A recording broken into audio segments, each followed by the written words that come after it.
Hello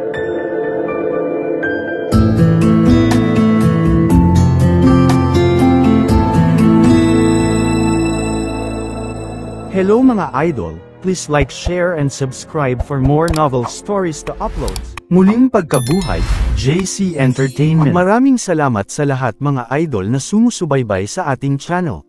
Please subscribe to our YouTube and Facebook channel, JC Entertainment. Maraming salamat po. Kabanata 1521.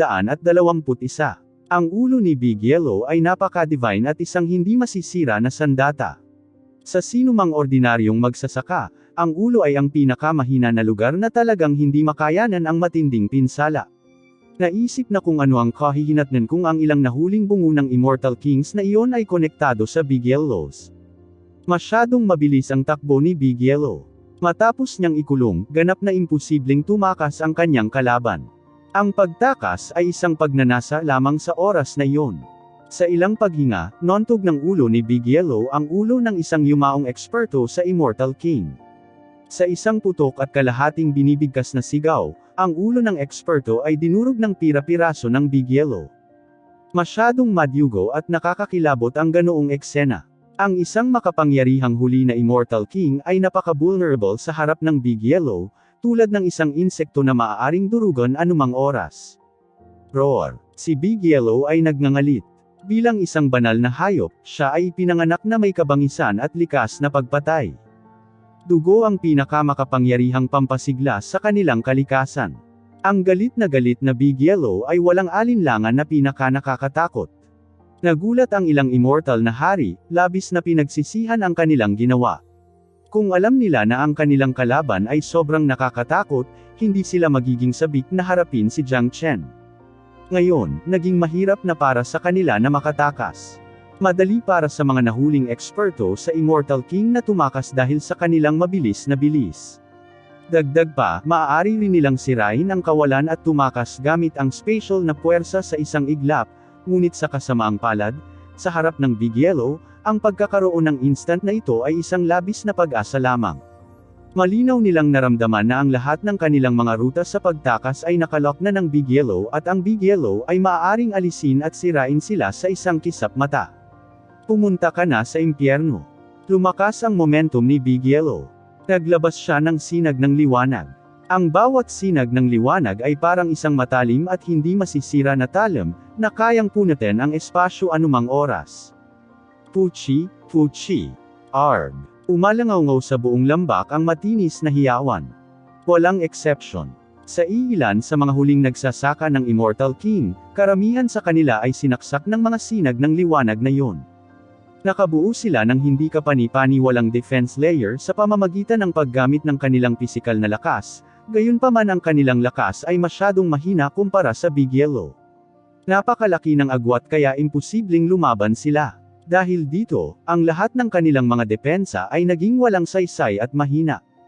Sa ilang pagpikit, 5 hanggang 6 na huli na Immortal King Cultivator ay namatay ng malungkot at masakit.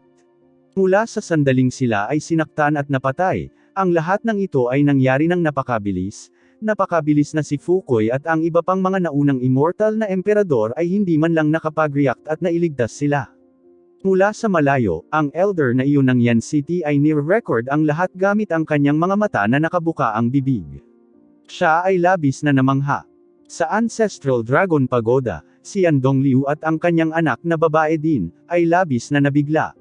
Sa wakas ay nalaman na nila kung gaano lumago sina Jiang Chen at Big Yellow. Nang makita ang Big Yellow na may ganoong nakakatakot na lakas, nabawasan ng kaunti ang kanilang pag-aalala kay Jiang Chen. Halos maisip nila na parehong sina Jiang Chen at Big Yellow ay sapat na para harapin ang mga ekspertong ito sa pamamagitan ng pagsanib puwersa.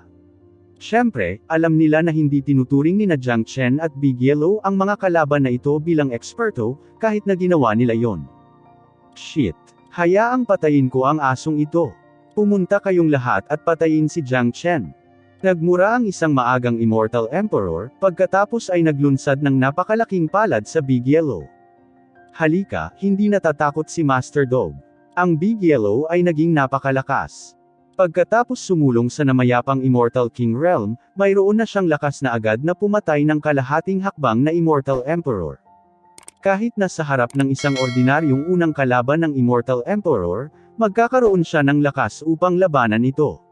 Sa kasalukuyan, habang kinakaharap ang pag-atake ng naunang Immortal Emperor, pinakawalan niya ang lahat ng kanyang chi. Isang napakalaking Divine Beast Bloodline ang bumalot sa katawan ni Big Yellow sa isang iglap, na ginagawang hindi maihahambing na banal ang Big Yellow. Iyon ay isang uri ng primitive na enerhiya. Ito ay marangal at makapangyarihan. Nagbigay ng nakakasilaw na liwanag ang ulo ni Big Yellow. May mga dragon mark na kumikislap sa ibabaw ng kanyang ulo. Sa ilalim ng ripple ng mga marka ng dragon na iyon, isang saplot ng liwanag ang tumakip sa kanyang ulo. Ang kanyang orihinal na hindi masisira na bungo ay naging mas hindi maisip pagkatapos na magdagdag ng isang malakas na depensa dito. Nagpakawala siya ng dagandong bago itinuon ang kanyang ulo sa Immortal Emperor. Humph! Gusto kong makita kung gaano katigas ang bungo ng aso mo. Malamig na sumigaw ang Immortal Emperor. Ang kanyang mukha ay kumikinang sa walang awa, habang ang kanyang nakakakilabot na mga kamay, ay marahas na humampas sa ulo ni Big Yellow. Hong Long. Ang welga ng isang maagang Immortal Emperor ay napakalakas kaya agad nitong pinadilim ang langit at ang lupa, at nagdulot ng mga alulong. Isang malaking banal na liwanag ang pumuno sa hangin, na bumabalot sa napakalaking katawan ni Big Yellow. Gayunpaman, kahit na ang gayong mapanirang pag-atake ay tumama sa ulo ni Big Yellow, sa halip na magdulot sa kanya ng malubhang pinsala, nagawa lamang nitong lumikha ng isang malaking spark. Wakaka. Masayang tumawa si Big Yellow, pinagpag ang kanyang matibay na buntot at muling sinugod ang Immortal Emperor na iyon. Sa kabila ng marahas na tinamaan ay hindi niya naramdaman ang kahit kititing na panghihina. Kung hindi ito naranasan ng kanyang kalaban, hinding-hindi siya maniniwala. Motherfucker! Ano ang gawa ng ulo ng asong ito? Ang Immortal Emperor ay nagkaroon ng salpok na bumulwak ng dugo. Ang gayong ulo ay talagang hindi magagapi. Sa buong immortal na mundo, natatakot siya na si Big Yellow lang ang may ganoong ulo. Hong Long. Ang Immortal Emperor ay nagkakaroon ng isang matinding at hindi maaalis na labanan sa Big Yellow, na automatikong lumikha ng isang bagong larangan ng digmaan. Mataas sa itaas ng langit, ang walang laman ay nadurog.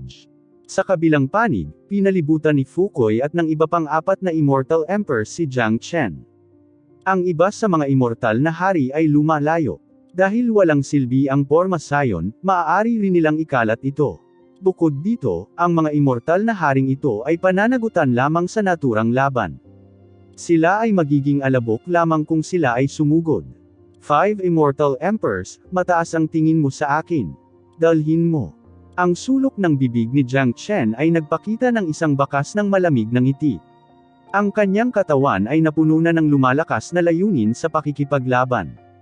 Ito ang kanyang unang pagkakataon na makipaglaban sa mga makapangyarihang Immortal Emperors, ngunit wala siyang takot at puno ng kumpiyansa. Ang yabang na bata. Subukan ko muna siya. Gusto kong malaman kung ano ang dahilan ng pagiging mayabang mo.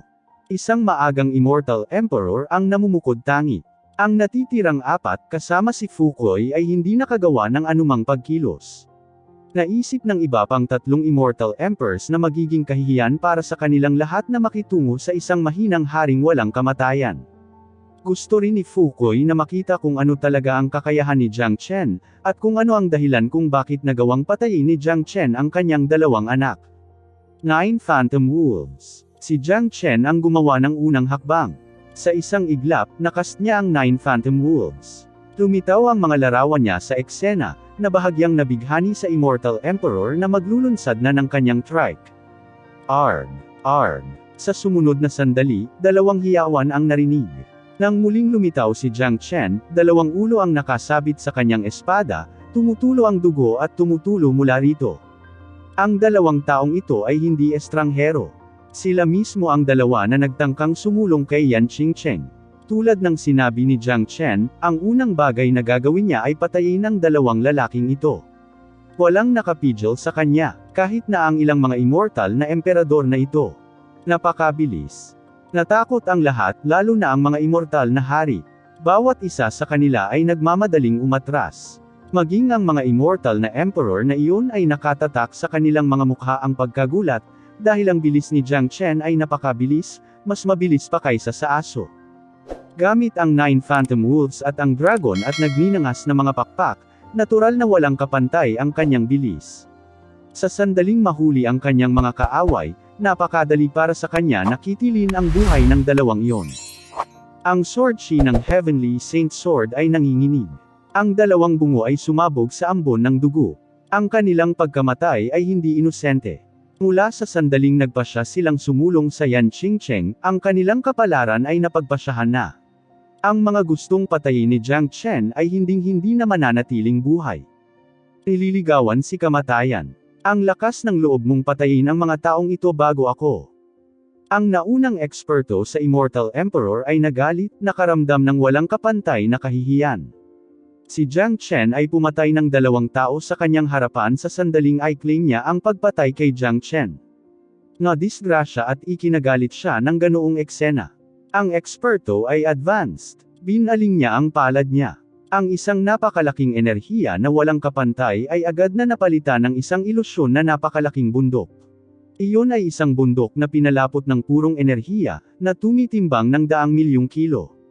Kung ang isa ay tamaan ng bundok na ito ng enerhiya, tiyak na madudurog siya sa lugar. Honglong. Ang kawalan ay nabasag ng bundok ng enerhiya.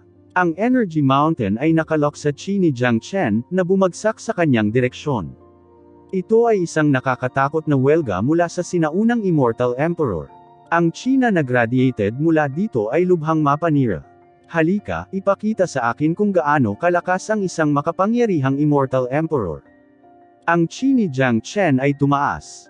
Kumaway ang pares ng pakpak sa kanyang likod.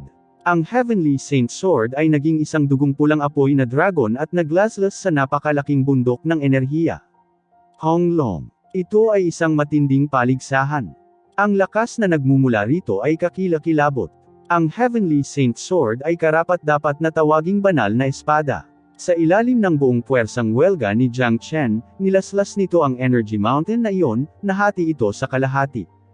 Ano? Ang batang ito ay isa lamang maagang immortal na hari. Paano siya magkakaroon ng ganoon kalakas na lakas ng pakikipaglaban? Paano pa siya magkakaroon ng lakas para sirain ang Energy Mountain ko? Talagang nabigla ang unang Immortal Emperor. Hindi lang siya at ang iba pa, maging si Fukoy ay nabigla na ibinukan niya ang kanyang bibig. Pakiramdam na ngayon lang niya nasaksihan ang pinakahindi kapani-paniwalang bagay sa mundong ito. Kung hindi tunay na nasasaksihan ang kakayahan ni Jiang Chen, hindi malalaman kung gaano talaga katakot si Jiang Chen. Sa ngayon, sa wakas ay naunawaan na nila kung paano nagawang patayin ni Jiang Chen sina Fu Tian at Fu Wei. Siya ay isang napakalaking henyo na hindi mahuhusgahan ng sentido komon. Masyadong makapangyarihan ang batang ito. Wala pa akong nakitang katulad niya. Siya ay talagang halimaw. Sabi ng isang lalaki. Sa makatuwid, kailangan nating tanggalin siya ngayon. Dahil sa rate ng kanyang paglaki, kung hahayaan natin siyang makatakas ngayon, hindi na natin siya papatayin sa susunod nating pagkikita. Sabi ni Fukoy na may dignidad na tingin. Sa katunayan, ang kapangyarihan ni Jiang Chen ay higit na lumampas sa kanyang imahinasyon. Alam ni Fukoy ang kakayahan ni Jiang Chen, ngunit hindi niya inaasahan na ang lakas ni Jiang Chen ay aabot sa ganoong lawak. Hindi siya makapaniwala na talagang makakalaban ni Jiang Chen ang isang maagang Immortal Emperor at nagawa pa niyang maneg hanggang ngayon. Noong una, akala niya ay nagkakagulo lang ang mga puwersang nakalap niya sa isang maliit na isyo, ngunit ngayon ay tila tama ang kanyang pinili. Kung ang kanyang grupo ay hindi sapat na malakas, kahit na kaya nilang sugpuin si Jiang Chen, hindi magiging madali para sa kanila na pananatilihin si Jiang Chen at palayasin siya. Katulad ng iba, sa wakas ay naunawaan ni Fukoy kung bakit namatay ang kanyang 2 anak sa mga kamay ni Jiang Chen. Sa paghusga mula sa kakayahan ni Jiang Chen, siya nga ay may sapat na kakayahan upang patayin si Fu Wei. Gayunpaman habang mas malakas si Jiang Chen, mas determinado si Fukoy na gustong patayin siya. Walang alinlangan, ang isang henyo tulad ni Jiang Chen ay lubhang nakakatakot at ang kanyang bilis ng paglaki ay napakabilis. Napakaganda ng pagbabago ni Jiang Chen mula noong siya ay nasa Fu Tian Manor. Kung hindi maalis ngayon ang isang talento na may ganoong potensyal na lumalaban sa langit, hindi masasabi ni Fukoy kung sino ang papatay sa susunod. Mga bagyong alon. Ang naunang Immortal Emperor ay muling sumugod.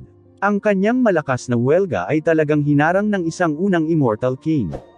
Masyadong nakakahiya kung kakalat ang ganitong pangyayari. Baka hindi na siya makihalubilo sa hinaharap. Ginawa ng Immortal Emperor ang kanyang sukdulang pagsisikap na iwaksi ang pinakamabangis na pamamaraan na ipinagmamalaki niya.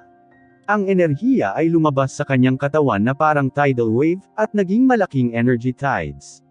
Ang mga pagtaas ng enerhiya na ito ay mga haligi ng enerhiya. Habang nagmamadali itong lumabas, ang bawat kolum ng enerhiya ay naging invisible energy dragon bago sumugod kay Jiang Chen. Ang isang maagang Immortal Emperor na kalaban ay hindi madaling harapin. Hindi maihahambing na mahirap para sa akin na patayin siya gamit ang aking kasalukuyang lakas. Sa kabutihang palad, ang mga unang immortal na emperador na ito ay napakakaraniwan. Nagagawa ko pa silang sugpuin gamit ang Great Divination Art. Ang mga mata ni Jiang Chen ay kumikinang sa lumalakas na layunin ng labanan. Ang pakikipaglaban sa tulad ng isang Immortal Emperor ang kanyang nauuhaw, ang labanan ngayon ay isang buhay at kamatayang labanan, gayunpaman. Kailangan niyang gumawa ng paraan para maalis ang mga kalaban na ito. Sa kanyang kasalukuyang lakas sa pakikipaglaban, tiyak na hindi siya makakapantay sa isang maagang Immortal Emperor na henyo, at maaari lamang piliin na tumakas, gayunpaman ang mga matandang bastard na ito ay hindi pa malapit sa antas ng henyo, hindi sila nakakatakot at kayang harapin ni Jiang Chen, kasama nila ang kanyang dragon form. Kung gagamitin din niya ang Great Divination Art, wala siyang problemang ganap na sugpuin ang mga naunang Immortal Emperors na ito. Walang kinikilingan ang stormy waves sa lugar. Ang nagngangalit na enerhiya nito ay naging isang nakakatakot na domain, tinatakpan ang kawalan ng laman ni Jiang Chen. Nagkaisa ang dragon at sword. Sigaw ni Jiang Chen. Sa kabila ng napakalakas na pag-atake, hindi pa rin siya natatakot. Sa ilalim ng sirkulasyon ng Great Divination Art, ang kapintasan ng pag-atake ng kaaway ay napakadaling natukoy. Pagkatapos gamitin ang Dragon at Sword Unite, ganap siyang naging tunay na dragon, isang pulang dugo na dragon na may dalang primitive na chi. Hindi na siya ang kalahating tao kalahating dragon, kundi isang tunay na dragon. Ruer. Ang Dragon Sword ay nagpakawala ng Dagandong. Sa sandaling ito, ang espada ay ang dragon at ang dragon ay ang espada, ganap na hindi makilala. Whoosh! Whoosh! Whoosh! Kasabay ng dagandong ng dragon na nakakabasag ng lupa, hindi mabilang na liwanag ng espada ang pinaputok mula sa Heavenly Saint Sword.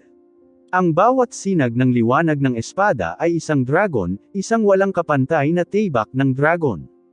Ang volley ay binubuo ng 10,000 mga espada, na kumukonekta sa stormy waves na na-condensed out sa enerhiya. Honglong. Ang langit at lupa ay nanginig. Napunit ang walang laman. Ang buong larangan ng digmaan ay nasira. Ito ang pinakamalakas na pag-atake ni Jiang Chen. Walang kapantay na kapangyarihan ang pinakawalan mula rito.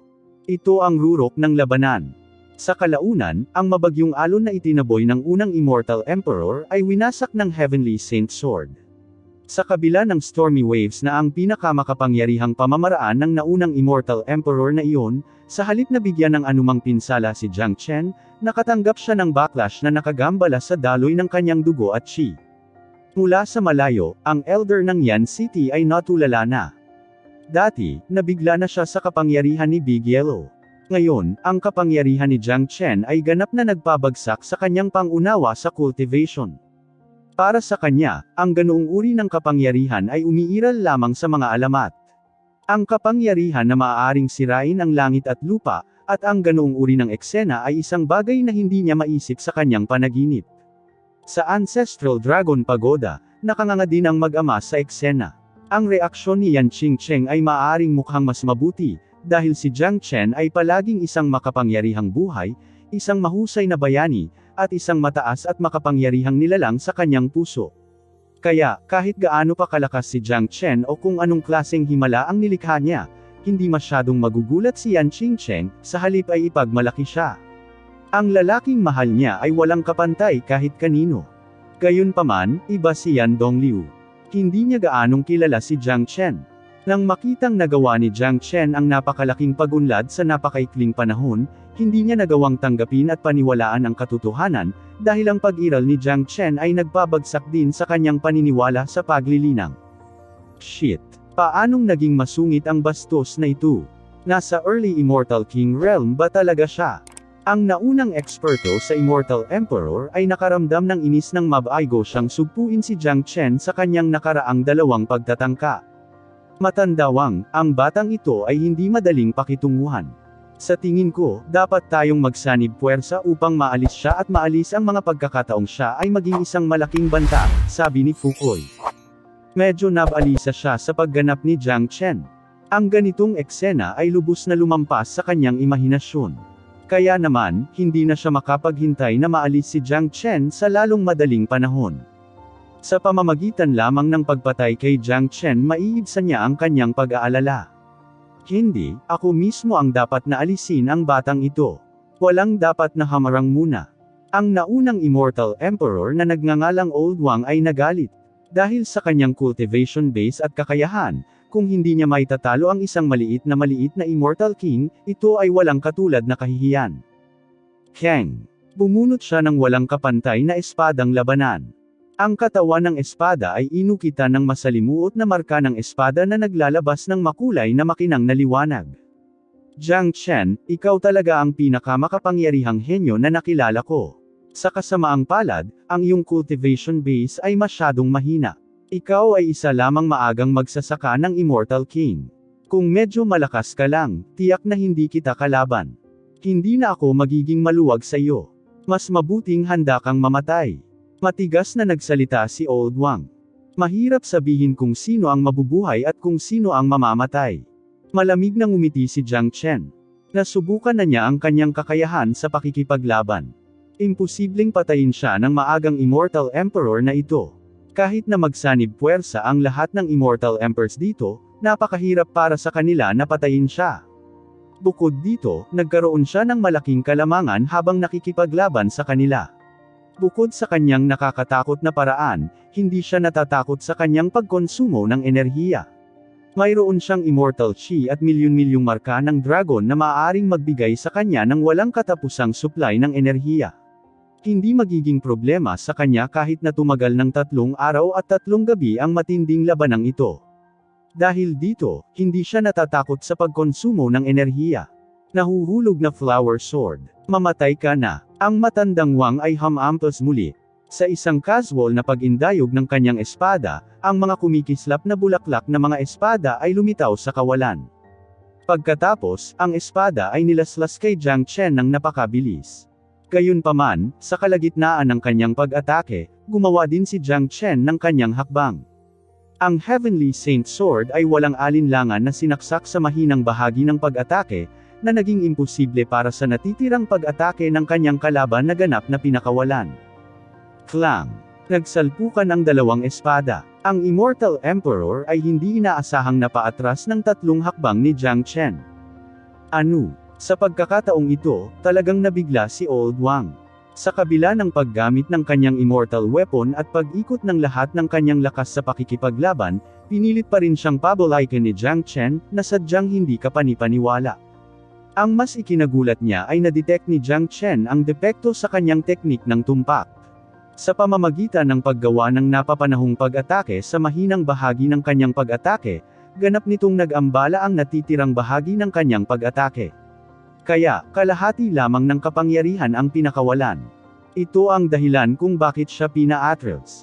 Napakalinaw niya na kung magagawa niyang ganap na isagawa ang lakas ng kanyang pag-atake, hinding-hindi siya matatalo laban kay Jiang Chen. Natural na hindi niya alam na ito ay dahil sa Great Divination Art.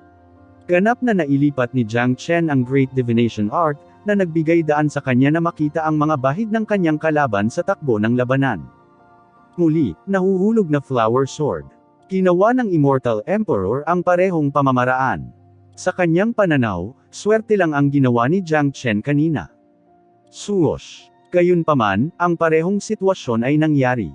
Nang ang pag-atake ay nasa kalagitnaan na sa target nito, si Jiang Chen ay naglunsad ng isang tiyak na pag-atake, na pinipilit siyang pabalikin muli. Clang! Clang! Clang! Susunod, ang Immortal Emperor ay naglunsad ng isang serye ng mga pag-atake, ngunit sa bawat pagkakataon, ito ay pinutol ni Jiang Chen, na ginagawang hindi nito mailabas ang lahat ng kapangyarihan nito. Ang gayong labanan ay lubhang nakapipigil. Hindi lamang ito makakaapekto sa kakayahan ng isang tao sa pakikipaglaban, kundi pati na rin sa isip ng isang tao. Ang Immortal Emperor ay ganap na namangha. Kung swerte sa simula, siguradong hindi na swerte ngayon. Dapat ay gumagamit si Jiang Chen ng ilang uri ng hindi kapani-paniwalang pamamaraan na maaaring makakita ng kapintasan ng kanyang pag-atake. Clang. Sheila. Sinamantala ni Jiang Chen ang sandaling natulala ang kanyang kalaban. Sa pagkakataong ito, mas naging nakakakilabot ang kanyang lakas. Sa isang laslas, lumipad ang combat sword mula sa pagkakahawak ng kanyang kalaban. Kasabay nito, ang matalim na espada na si Qi ay nag-iwan ng malalim na sugat sa dibdib ng kanyang kalaban. Umaagos ang dugo mula rito. Imposible. Marahas na umiling ang Immortal Emperor.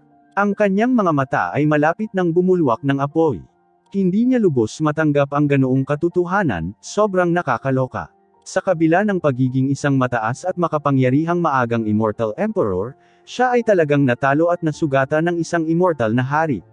Ito ay isang eksenang hindi niya kailanman naisip kahit sa kanyang panaginip, gayunpaman ito ay nangyayari ngayon sa harap niya. Tiyak, hindi lang siya ang nabigla. Natigilan din si Fukoy at ang iba pa. Nasaksihan nila ang buong labanan at labis na naramdaman ang takot ni Jiang Chen. Ang mga tumitingin kay Jiang Chen ay may malungkot na ekspresyon sa kanilang mga mukha. Sa wakas ay nalaman nila na hinding-hindi matatawaran ang binatang ito. Isa pa, sa wakas ay naunawaan na nila kung bakit hindi pinili ni Jiang Chen na tumakas kanina, hindi dahil sa pinirito ang utak niya, kundi dahil nagtataglay siya ng hindi kapani-paniwalang kakayahan. Nakakatakot ang batang ito. Sabay tayong umatake. Huwag kang magpigil. Sumigaw si Fukoy at sumulong sa direksyon ni Jiang Chen. Hindi na naglakas loob si Fukoy na mag-antala pa. Dahil sa kapangyarihan ni Jiang Chen, hindi siya komportable at naramdaman niyang may mangyayaring hindi inaasahan. Bigla, naramdaman din niya na ang walang kwentang Tian Luonet na kanilang Idine-ploy ay maaaring hindi kayang kunin ang buhay ni Jiang Chen ngayon. Hindi lang si Fukoy, ang iba sa kanila ay hindi na rin ang ahas na pabayaan si Jiang Chen, inalis na nila ang lahat ng pagmamaliit nila kay Jiang Chen. Kasama ang isa na nasugatan ng espada ni Jiang Chen na si Qi, pinalibutan ng 5 unang Immortal Emperor si Jiang Chen. Karaniwan, dahil sa kanilang cultivation base at status, talagang hindi nila kukubkuban ang isang mahinang Immortal King Jr., dahil iyon ay masyadong nakakahiya. Gayunpaman, ang kanilang mukha ay hindi na mahalaga. Ang lakas ni Jiang Chen ay lumampas sa kanilang inaasahan. Ito ay isang walang katulad na henyo, ang pinakadakilang henyo na nakita nila. Isang henyo na kayang talunin kahit ang isang maagang Immortal Emperor. Kahit na sila ay magsama-sama, hindi pa rin sila mangangahas na magkaroon ng kaunting pagpapabeya at pagmamaliit kay Jiang Chen. Sa kabilang panig, si Big Yellow at ang isa pang maagang Immortal Emperor ay nakalubog pa rin sa kanilang labanan. Wala pang napagdesisyonan na nanalo, na labis na ikinairita ng Immortal Emperor, na nagbigay sa kanya ng salpok na umubo ng dugo. Walang masyadong freak sa mundo, pero sa kasamaang palad, dalawa ang na-encounter nila ngayon. Bukod kay Jiang Chen, ang asong ito ay napakabangis din. Ang Immortal Emperor ay walang katulad na malinaw sa kanyang puso. Sa 1 versus 1 battle, wala talaga siyang kakayahan na patayin ang asong ito.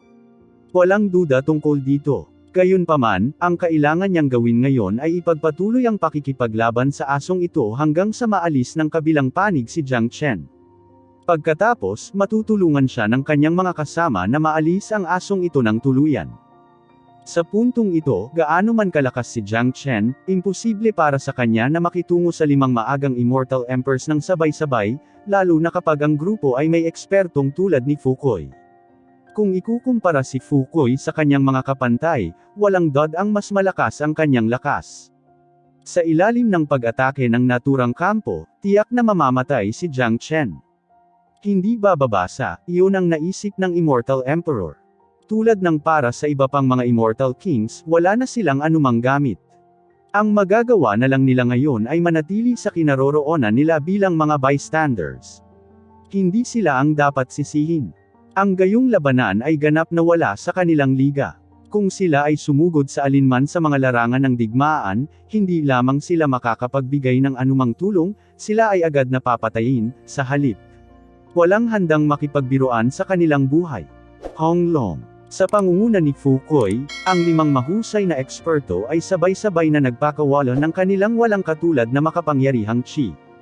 Bilang mga Immortal Emperors, ang kanilang chi ay pumailanglang sa langit sa mga alon na naglalabas ng walang katulad na kinang. Inilunsad ng 5 sa kanila ang kanilang hindi kapani-paniwalang pag-atake mula sa 5 magkakaibang direksyon. Dalhin mo, si Jiang Chen ay walang kahit katiting na takot. Ang kanyang katawan ay natatakpan ng pulang kinang, na para bang siya ay naging isang nakagugulat at laging matagumpay na Diyos ng digmaan. Ang dragon at flaming wings ay pinagsama sa kanyang likuran. Itinaas niya ang dragon sword ng patiwari, tinatrito ang espada na parang talam at inihagis ang 9 phantom wolves. Tinutukan niya ang isa sa mga eksperto bago ito marahas na nilaslas. Ang target ay ang mismong nasugatan niya noon. Sa harap ng 5 magagaling na kalaban, dapat niyang alisin ang mga ito isa-isa simula sa pinakamahina. Masyadong malakas ang mga pag-atake ng 5 Immortal Emperors. Ito ay hindi labis na ilarawan ito bilang nakakasira ng lupa. Ang kanilang mga pag-atake ay nakipag-ugnay sa isang higanteng lambat ng enerhiya habang ito ay tumama kay Jiang Chen mula sa itaas, na sinusubukang durugon siya hanggang sa kanyang kamatayan. Gayunpaman, sa mystical movement skill ni Jiang Chen, hindi kapani-paniwalang kapangyarihan ng kaluluwa, matalas na sentido at great divination art, palagi niyang naiiwasan ang pinakamalakas na lugar ng higanteng energy net sa isang bagay na kumurap at kontra-atake. Magkakaroon ng mga kapintasan gaano man kalakas ang pag-atake. Sa partikular, ito ang unang pagkakataon na nakipagtulungan si Fu Kui sa iba. Ang pagtutulungan sa kanila ay walang tacit na pagkakaunawaan. Ang ganitong magulo at hindi organisadong kooperasyon ay hindi nagdulot ng malaking banta kay Jiang Chen. Gayon din, pinahintulutan siya ng Great Divination Art na tumpak na mahanap ang kapintasan ng magkasanib na pag-atake at mahanap ang lugar kung saan siya makakaiwas. Hong Long. Ang nagngangalit na enerhiya ay lumabas sa katawan ni Jiang Chen na parang tidal wave, sinusubukang pigilan ang atake ng enerhiya na bumabagsak sa kanya. Kasabay nito, ang kanyang kapangyarihan sa kaluluwa ay ganap na nakalock sa nasugatan na Immortal Emperor. Ibinuhos niya ang lahat ng kanyang enerhiya sa Dragon Sword at gumawa ng isang marahas na laslas. Sheila. Ang Immortal Emperor ay nawalan na ng suporta ng kanyang immortal weapon. Ang slash na ginawa ni Jiang Chen ay nagmula sa itaas na parang isang makalangit na espada na maaaring kumitil sa kanyang buhay anumang oras. Hindi maganda. Bulalas niya. Gusto niyang umiwas ngunit huli na ang lahat. Sa kanyang kasalukuyang kondisyon at wala ang kanyang immortal weapon, hindi niya nagawang gamitin ang kanyang lakas sa pakikipaglaban. Ang mas hindi maisip ay nasa napakaraming eksperto na naglulunsad ng kanilang mga pag-atake kay Jiang Chen, si Jiang Chen ay maaari pa ring maglunsad ng ganoong tumpak na pag-atake sa isa sa kanilang sarili. Sheila. Arg. Sinamahan ng isang nakakatakot na panaghoy, ang braso ng ekspertong iyon ay pinutol ng Dragon Sword. Ito ay isang napakalagim at madugong larawan.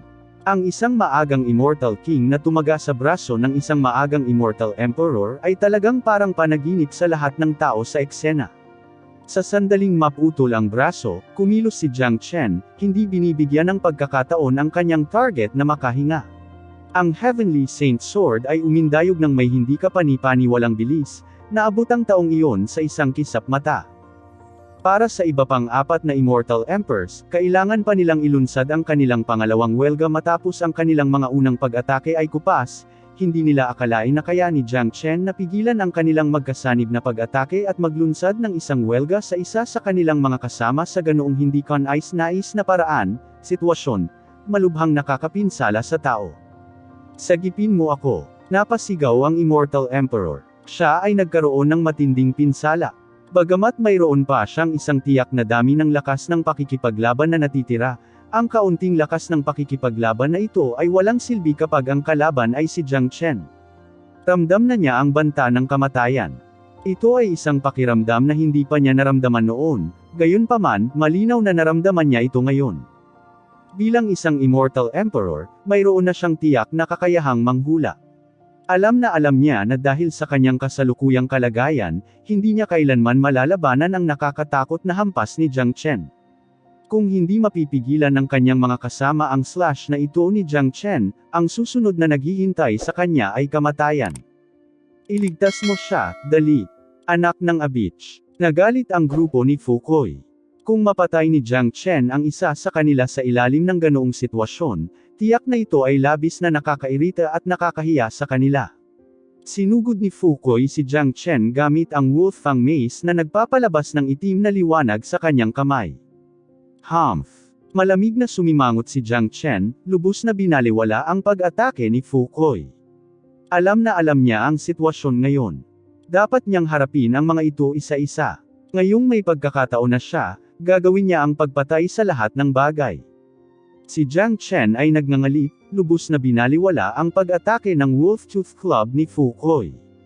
Muli, nagcast siya ng 9 Phantom Wolves. Siyam na larawan niya ang lumitaw sa iba't ibang lugar sa larangan ng digmaan, na may layuning makagambala kay Fukoy. Kasabay nito, ang Heavenly Saint Sword ay nilaslas patungo sa naunang Immortal Emperor na nawala ng braso ng may di matinding kalooban.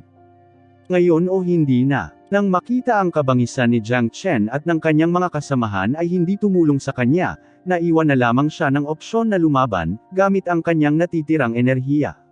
Nakakalungkot na ang kanyang kasalukuyang lakas ay hindi makayanan ang todo atake ni Jiang Chen. Para siyang langgam na nanginginig sa isang dambuhalang puno, na hindi gaanong mahalaga. Arg! Walang aksidenteng naganap. Ang Dragon Sword ni Jiang Chen ang gumawa ng slash, na pinutol sa kalahati ang Immortal Emperor sa mismong lugar. Umambon ng dugo ang lumipad sa hangin. Ito ay isang lubhang nakakatakot na larawan. Isang makapangyarihang Immortal Emperor ang napatay ng ganoon lang. Bukod dito, pinatay siya ng isang mahinang haring walang kamatayan. Hindi niya siguro akalain na mamamatay siya sa ganoong paraan balang araw maging sa panaginip niya. Bang! Bagamat katatapos lang niyang maalis ang isa sa kanyang mga kaaway, si Jiang Chen ay hindi naging mas mahusay. Sinira ng Wolf Tooth Club ng Fui ang kanyang mga clone. Ang shockwave ng pag-atake ay tumama sa kanya, at nagpalipad sa kanya ng 300 metro ang layo bago niya mabawi ang kanyang balanse. May bakas ng dugo ang tumulo sa gilid ng kanyang bibig. Kuya Jiang. Nang makita ang pinsala ni Jiang Chen, napabulala si Yan Qingcheng. Puno ng pag-aalala ang mga mata niya. Hindi mo kailangang mag-alala, iha. Magiging okay din si Jiang Chen, sabi ni Yan Dongliu. Naniwala siya sa kakayahan ni Jiang Chen. Ang ganoong pinsala ay wala kay Jiang Chen. Katulad ng mga cultivator sa labas, labis din siyang nabigla, dahil kamamatay lang ni Jiang Chen ng isang Immortal Emperor. Ito ay dapat na isang imposibleng gawain, ngunit nangyari ito sa harap ng kanyang mga mata. Tama si Yan Dongliu. Ang pinsala ay hindi itinuring na anuman kay Jiang Chen. Sa tulong ng espiritual na enerhiyang kahoy, nakabangon si Jiang Chen sa isang hininga. Ito rin ang dahilan kung bakit siya nang ahas na ipagsapalaran na masugatan ni Fukoy. Ang Wood Spiritual Chi ay isa sa kanyang mga trump card at ang kanyang pinakamalaking pag-asa. Shit. Bakit ba napaka-abnormal ng lalaking ito? Kakapatay lang niya kay Old Wang. Kuya Fu, bakit hindi mo sinabi sa amin na napakalakas ng batang ito? Inilagay mo kaming lahat sa panganib. Huwag mo nang pag-usapan yan. Si Brother Fu, masyadong, ay walang ideya na siya ay lumaki sa napakalakas na lawak. Bagamat patay na si Old Wang, maaari pa rin namin siyang patayin kasama kaming apat. Nasugatan na siya ng Wolf Tooth Club ni Brother Fu. Hindi na siya magtatagal. Walang sinuman ang hindi nabigla dito. Ang pagkamatay ng isang Immortal Emperor ay walang alinlangan na nagdulot ng isang napakalaking suntok sa kanilang isipan, dahil alam na alam nila na si Old Wang ay kasing kakayahan nila. Ngayong patay na si Old Wang, ipinahiwatig nito na may lakas si Jiang Chen na patayin ng sinuman sa kanila. Malinaw na malayo ito sa naisip nila kanina. Kahit na apat sila, pakiramdam nila ay mababa pa rin sila, dahil ang taong gusto nilang harapin ay mas malakas kaysa sa kanila. Binalaan ko na kayong lahat noon na huwag maliitin ang batang ito, ngunit hindi na kailangang mag-alala tungkol sa kanya ngayon. Nasaktan niya ako. Siguradong mamamatay siya ngayon. Sa ating sama-samang pagsisikap, mauubos natin ang lahat ng kanyang lakas.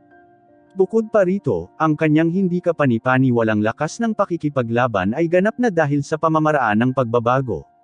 Ang pamamaraan na ito ay nakapagpapahusay ng kanyang lakas ng 10 beses. Ang ganitong pamamaraan ay tiyak na hindi magtatagal. Kapag nabigo siyang mapanatili ang kanyang kasalukuyang anyo, tiyak na siya ay magiging mahina. Sa oras na iyon, magiging mahina siya bilang isang insekto na maaari nating kurutin hanggang mamatay, malamig na sabi ni Foucault. Ang kanyang ideya ay mahusay at tinanggap ng lahat. Pagkatapos ng lahat, iyon ay isang 10 beses na pagtaas. Ang ganitong pamamaraan ay mas malakas pa kumpara sa tabo technique. Bilang immortal emperors, mas alam nila kaysa sa sinuman ang mga kondisyon bago gamitin ang tabo technique. Kakailanganin ng isa na magbayad ng isang tiyak na presyo sa bawat oras na gumamit ng pamamaraan. Si Jiang Chen ay walang pagbubukod. Gayunpaman, napabayan nila ang isang katotohanan, maraming bagay sa mundong ito na lampas sa kanilang imahinasyon, at hindi mahulaan at masuri ng may sentido komon. Tulad ng transformation technique ni Jiang Chen, ito ay hindi isang technique, kundi ang sariling katawan ni Jiang Chen. Tumigil ka na sa pagsasalita ng kalokohan. Patayin siya. Ang isa sa kanila ay ang kanyang nakamamatay na chi na umaakyat sa langit. Sumiklab ang walang kapantay na liwanag ng espada mula sa panlaban na sandata sa kanyang kamay. Kasunod nito, ang 4 sa kanila ay pinakawalan ng lahat ng kanilang lakas sa pakikipaglaban at sinugod si Jiang Chen. Roar! Ang labanang espada ni Jiang Chen ay nagpakawala ng sigaw ng espada. Kaagad, pinalayas niya ang Dragon at Sword Unite. Sinisikap niya ang kanyang sarili sa sukdulan upang harapin ang 4 na Immortal Emperors. Ang labanan ay nabuo sa isang hindi maihahambing na matinding sitwasyon. Hindi mabilang na banal na liwanag ang bumagsak, na naging napakaliwanag ng buong kalangitan. Ang mga bitek ay nilikha sa walang bisa ng isa-isa. Ang daan-daang milya ng mga bundok sa ibaba ay gumuho. Hindi mabilang na mga taluktok ng bundok ang gumuho sa alikabok. Nanginginig ang lupa. Ang buong larangan ng digmaan ay tila katapusan ng mundo. Ang walang hanggan na mapanirang enerhiya ay gumulong sa bawat direksyon. Ramdam din ng mga tao mula sa 1,000 milya ang layo ng kaguluhan dito. Ang bawat banggaan ay parang siyam na langit na kidlat. Ang mga immortal na haring iyon ay natakot hanggang sa mamatay. Napagtanto ng mga napump up upang labanan si Jiang Chen kung gaano sila katawa-tawa. Dahil sa kanilang cultivation base, magiging biro kung sasali sila sa labanang ito. Kung sasali sila sa laban ngayon, kahit magsanib puwersa silang lahat, hindi pa rin sila magiging sapat para labanan ang nag-iisang slash ni Jiang Chen. Nakakatakot. Masyado siyang nakakatakot. Tao pa rin ba siya? Siya ba talaga ang unang Immortal King? Nagagawa niyang labanan ang 4 na unang Immortal Emperors. Parang kung 1 versus 1 battle ito, wala ni isa sa kanila ang magiging kalaban niya. Siya ay talagang isang walang katulad na henyo na hindi maaaring hatulan gamit ang mga karaniwang hakbang. Kung ang gayong tao ay hindi maalis ngayon, siya ay magiging isang napakalaking banta sa hinaharap, at walang pagkakataon na maalis siya muli pagdating ng panahong iyon. Sa tingin ko napakahirap na patayin siya ngayon. Ang 4 na magagaling na eksperto ay hindi pa siya binababa hanggang ngayon. Huwag kang mag-alala. Naubos na ni Jiang Chen ang napakalaking dami ng enerhiya. Sa tansya ko, hindi siya magtatagal. At ang nakakatakot na transformation technique niya ay malapit ng maglaho. Sa oras na iyon, darating ang kanyang tunay na kamatayan. Walang sinuman ang hindi nabigla sa eksena. Maswerte at nasaksihan nila ang ganitong matinding labanan na nangyari lamang noong unang panahon. Patuloy pa rin ang matinding labanan. Si Jiang Chen ay ganap na nagbagong anyo sa isang tunay na dragon, ang kanyang ulo at buntot ay kumikislot sa gitna ng larangan ng digmaan. Pinalayas niya ang Great Soul Derivation Technique at ang Great Divination Art ng sabay-sabay, na ginawa siyang kasing galing ng isda sa tubig habang kinakaharap ang 4 na unang eksperto sa Immortal Emperor. Walang anumang palatandaan ng pagkatalo hanggang ngayon. Gayunpaman, hindi ito ang kaso para kay Foucault at sa iba pang 3. Pagkatapos ng mahabang labanan, medyo naiinip na sila. Ang tanging pag-asa nila ngayon ay malapit nang maubusan ng enerhiya si Jiang Chen at hindi na niya mapapanatili ang kanyang kasalukuyang anyo. Gayunpaman, ang hindi nakapagsalita sa kanila ay si Jiang Chen ay tila naturukan ng stimulant. Wala silang makitang senyales ng pagod sa kanyang katawan.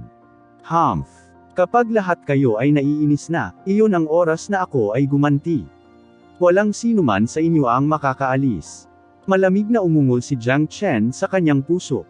Ito ang gusto niyang epekto. Mayroon pa siyang mas malakas na trump card, ang Killing Divine Arm. Kung ang discarding ito ay ginamit sa True Dragon Combat Technique, tiyak na ito ang magiging pinakamalakas niyang trump card sa kasalukuyan. Hindi lang niya magagamit ang pamamaraang ito, ngunit dahil sa kanyang kasalukuyang sitwasyon, wala siyang pagpipilian.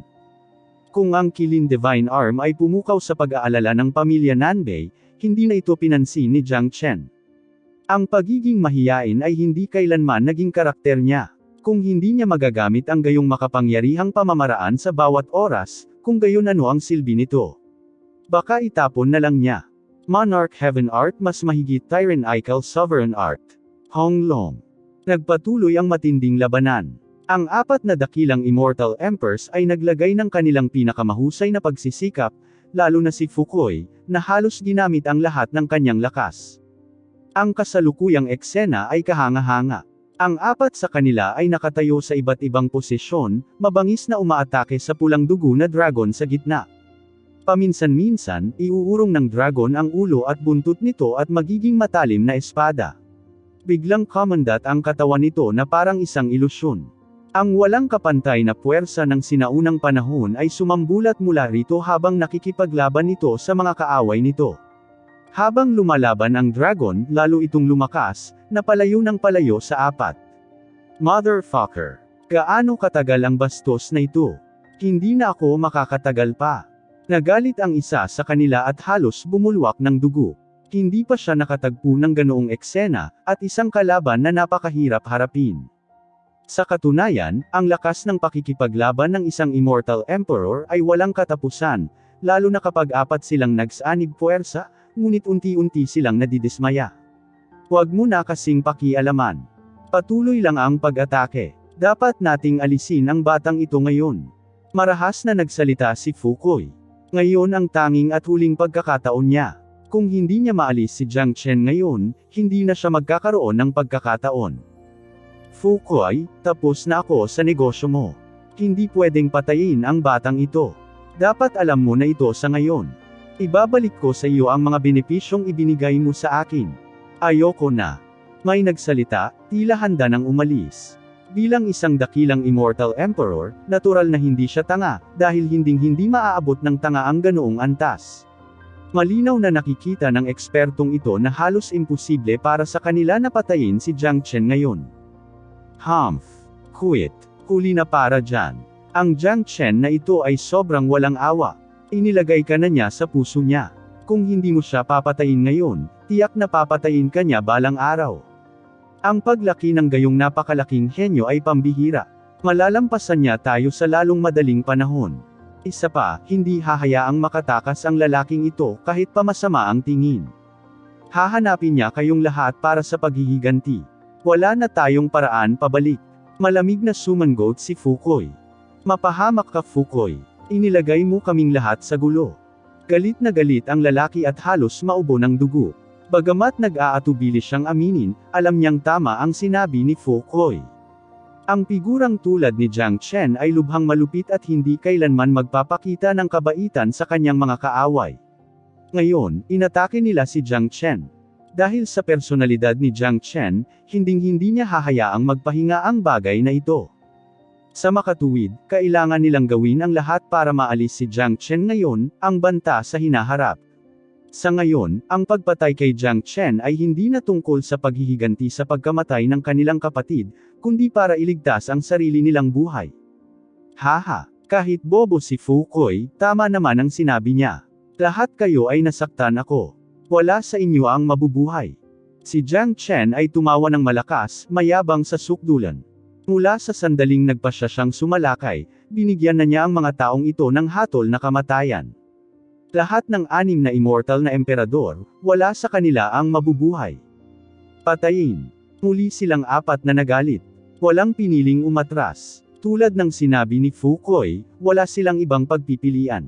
Kung tumakas sila ngayon, mamamatay sila balang araw. Hong Long. Isang nakakatakot na enerhiya ang nagdulot ng kalituhan sa malawak na larangang ito. Ang mga taluktok ng bundok ay patuloy na gumuho. Pati ang lupa ay nabasag nito.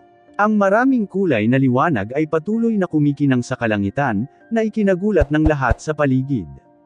Ang matinding labanan na ito ay tumagal ng 1 minuto, ngunit hindi mapasyahan ang tagumpay o pagkatalo. Si Jiang Chen ay masyadong matyaga at hindi maaaring patayin. Sa kabila ng magkasanib na pag-atake ng 4 na magagaling na eksperto, hindi pa rin ito nasaktan kay Jiang Chen.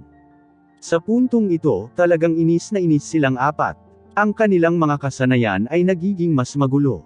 Ang pagtutulungan sa pagitan nila ay nagsimulang mad-ulosh.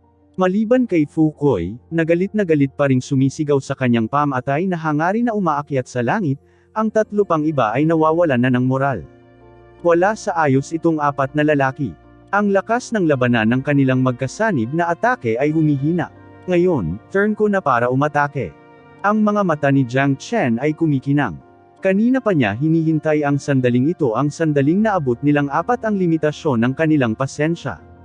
Gra! Nagpakawala si Jiang Chen ng dagandong ng dragon na nakaharap sa langit. Ang kanyang katawan ng dragon ay gamulong at naging isang kalahating dragon kalahating tao na anyo. Kasabay nito, ang Heavenly Saint Sword ay nawala sa kanyang kamay, dahil siya ay maglulunsad ng isang pagpatay na pag-atake. 9 na Phantom Wolves. Umungol si Jiang Chen, muling ibinato ang 9 Phantom Wolves. Ang isang mahusay na kasanayan sa paggalaw ay maaaring palaging gumaganap ng isang mahalagang papel sa isang labanan, lalo na kapag ang kaaway ay nawala ang kanyang focus. Maaari nitong lubos na malito ang pangunawa ng kalaban upang si Jiang Chen ay makahanap ng paraan upang makapasok sa linya ng depensa ng kalaban. Killing Divine Arm. Tunay na Dragon Palm. Muling sumigaw si Jiang Chen. Isang kaluskos ang narinig mula sa kanyang matibay na braso ng dragon. Ang mga gintong kaliskis ay nagsimulang bumalot sa kanyang braso, na ginawang mas malaki ang kanyang braso. Pagkatapos ay nilock niya ang isa sa kanila ng may bilis ng pag-iilaw, at inilunsad ang kanyang strike. Roar! Ang imahe ng ulo ng Fire Kilin at True Dragon ay lumitaw. Ang kombinasyon ng dalawa ay parang 2 dakilang Divine Beast na nagsasama. Ito ay napakalakas at nakakasira ng lupa. Ito ay ganap na pagpapahusay ng lakas. Hindi maganda, iligtas mo ako. Agad na sumigaw ang isang Immortal Emperor nang maramdaman niya ang isang lubhang mapanganib na chi. Sa kasamaang palad, ang iba pang 3 eksperto ay nasangkot sa mga anino ni Jiang Chen. Wala ni isa sa kanila ang tumulong sa kanya. Hong Long. Ang malakas na lakas ng Kilin Arm ay tumama ng malakas sa katawan ng ekspertong iyon. Ang ilusyon ng pagsasanib ng Kilin at True Dragon ay naging isang sinaunang Divine Beast. Binuksan nito ang tiyan at nilamon ang Immortal Emperor. Arg! Narinig ang mga hiyawan. Siya ay ganap na nakulong sa gitna ng nagngangalit na enerhiya. Ito ay tulad ng kapangyarihan ng Diyos. Gusto nitong punatan ang katawan niya. Ang kanyang Immortal Emperor Chi ay hindi napigilan ang lakas. Sa isang kisap mata, ang Immortal Emperor ay napuno ng dugo. Siya ay nagdusa ng isang hindi maisip na pinsala sa oras na ito, at medyo malapit ng mamatay. Barf! Barf! Panay ang pagbuga niya ng dugo. Nanginginig ang kanyang katawan. Nawala na lahat ng lakas niya sa pakikipaglaban. Napuno ng takot ang kanyang mukha. Ang ganitong uri ng enerhiya ay nagparamdam sa kanya ng walang hangganang pangamba. Iyon ang anino ng kamatayan. Mamatay ka na. Hindi siya bibigyan ni Jiang Chen ng pagkakataong mabuhay. Muli niyang hinampas ang True Dragon Palm, hinawakan ang ulo ng eksperto at dinurog ito gamit ang kanyang mga kuko. Ang isa pang maagang Immortal Emperor ay kamamatay lamang. Kasabay nito, sa pamilya ng Nanbei, isang binata na may blonde na buhok at gininto ang damit ang biglang nagmulat ng kanyang mga mata. Ang kanyang mga mata ay walang kapantay na matalas na tila nakakakita sa kawalan. Ang lugar na kanyang kinaroroonan ay isang saradong spatial zone na may sari-saring mga batas. Naaamoy ko ang chi ng Kilin, ngunit ako ngayon ay nasa kritikal na yugto ng kaliwanagan ng tyrannical sovereign art. Hindi pa rin ako marunong kumilos, wika ng kabataan. Kaagad, nagpadala siya ng banal na kahulugan. Nang gawin niya iyon, pumasok ang isang binata. Young Master Chow. Sumaludo ang binata sa lalaking nakasuot ng gintong damit. Silang dalawa ang pinakadakilang henyo ng pamilya Nanbei. Sa paghusga mula sa ibabaw, ang kanilang cultivation base ay halos pareho. Pareho silang mga unang immortal na emperor, ang mga dragon ng kanilang mga kapantay, gayunpaman ang kabataang pumasok ay gumagalang sa lalaking nakasuot ng ginintoang damit. Ito ay sapat na upang sabihin ang katayuan ng blonde na kabataan sa Nanbei family. Nanbei ito, naramdaman ko ang chi ng kilin. Southeast pa lang. Agad-agad, dalhin mo ang isang tao at suriin mo ng mabuti, utos ng blonde na binata. Oo, young Master Chow. Aalis na ako. Si Nanbei ito ay walang kaunting pagpapabeya sa kanyang mga salita. Pagkatapos niyang sumagot, agad siyang nawala sa spatial zone. Ito ay isang larawan na napakahirap unawain. Dapat malaman ng isang tao na ang pamilya Nanbei ay isa rin sa 11 pangunahing kapangyarihan sa Eastern Profound Domain, tulad ng Great Shen Empire. Nagkaroon ng hindi mabilang at tuloy-tuloy na pakikipaglaban sa mga kabataang disipulo. Ang kompetisyon sa mga henyo na nakarating sa kaharian ng Immortal Emperor sa partikular ay mas matindi. Ang mga henyo ng parehong ranggo ay halos pantay sa lakas. Katulad ng Crown Prince, King Ping at King Fan ng Great Shen Empire. Bagamat mas marangal ang katayuan ng Crown Prince, hindi yun isinasaalang-alang ni King Fan at King Ping. Kaya hindi maintindihan kung bakit labis na natakot si Nanbei ito sa kabataang nakasuot ng ginintoang damit. Nang mawala si Nanbei ito, ipinikit ng lalaking nakasuot ng ginto ang kanyang mga mata at nagpatuloy sa pag-unawa sa kanyang banal na sining. Sa larangan ng digmaan sa labas ng Fu City, pinatay ni Jiang Chen ang isa pang Immortal Emperor na may ganap na pangangibabaw. Nagsimulang bumaba ang diwa ng natitirang 3 eksperto.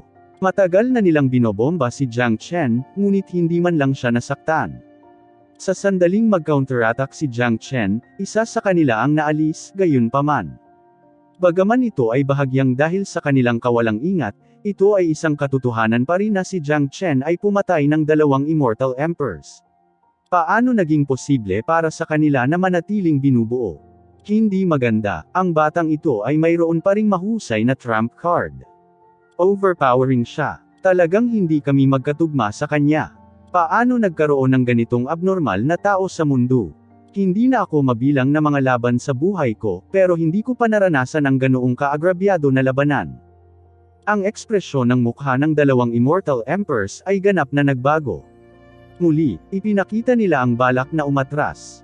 Sa oras na ito, si Fukoy, syempre ang pinaka-depressed sa lahat. Siya ang nagplano ng lahat ng ito.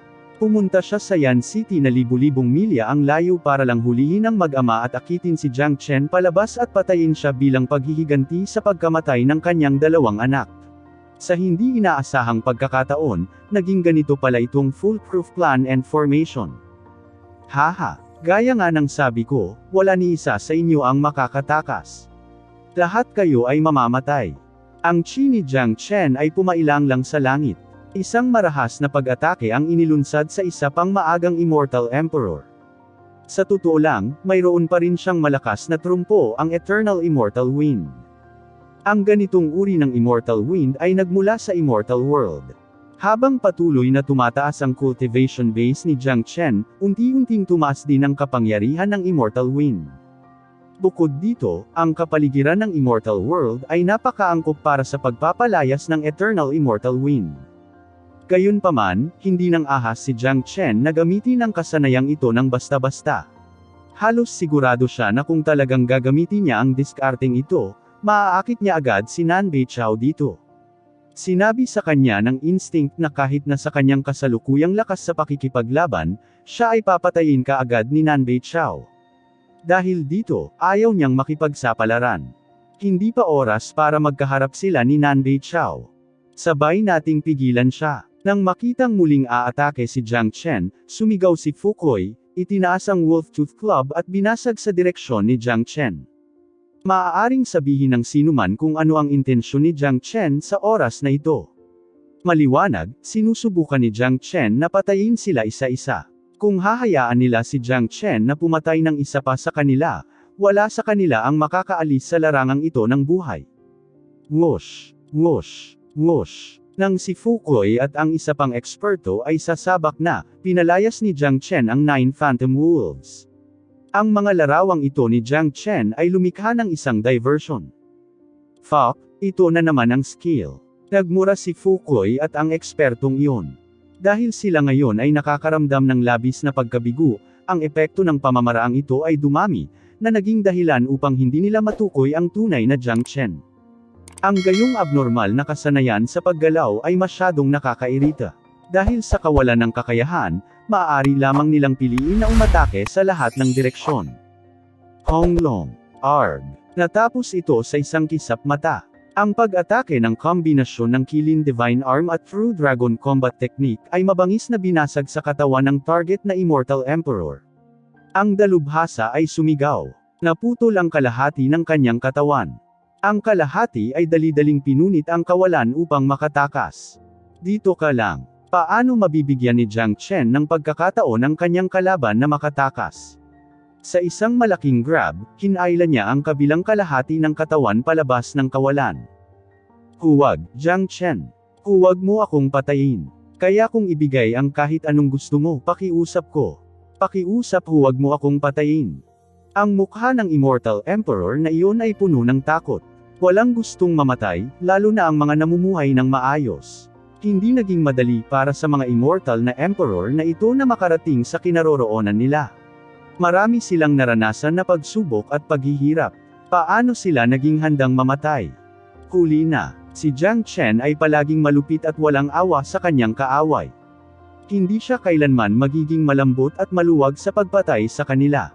Sa pamamagitan ng paggamit ng kanyang kamay, ang katawan ng Immortal Emperor ay sumabog, at naging ambon ng dugo. Isa pa ang nahulog. Ang momentum ni Jiang Chen ay tumaas, tulad ng isang walang katulad na demonyo. Isang banal na imahe ng Divine Beast Kilin ang lumitaw sa itaas ng Kilin Arm. Paano ito nangyari? Paano ito nangyari? Bukod kay Fukoy, ang huling Immortal Emperor na ngayon ay natakot ng mamatay. Sa puntong ito, wala na siyang pakialam sa kahit ano. Ang pagtakas ay naging kanyang pangunahing prioridad. Hindi na mahalaga kung hahanapin siya ni Jiang Chen para sa paghihiganti sa hinaharap. Ang mas mahalaga ay makaalis siya sa lugar na ito ng buhay. Sheila, paano maaantala ng Immortal Emperor ang mga aksyon nito? Kaagad, pinunit niya ang kawalan at pinasok ito sa isang iglap. Temang Elemental Spheres. Aisil ang walang laman. Umalis ka na. Inihagis ni Jiang Chen ang 5 Elemental Spheres. Ang isang malakas na domain ng enerhiya ay kumakalat tulad ng isang pagtaas ng tubig, na sama-sama sa walang laman, na agad na bumubuo ng isang napakalaking spatial na hadlang. Ang Immortal Emperor na tumakas sa loob ng kalawakan at nakatakas sa tulong ng spatial force, ay pinilit na palabasin ng domain na ito. Imposible. Kapansin-pansing nagbago ang ekspresyon ng Immortal Emperor. Sa wakas, natanto niya ang pinakamalaking krisis.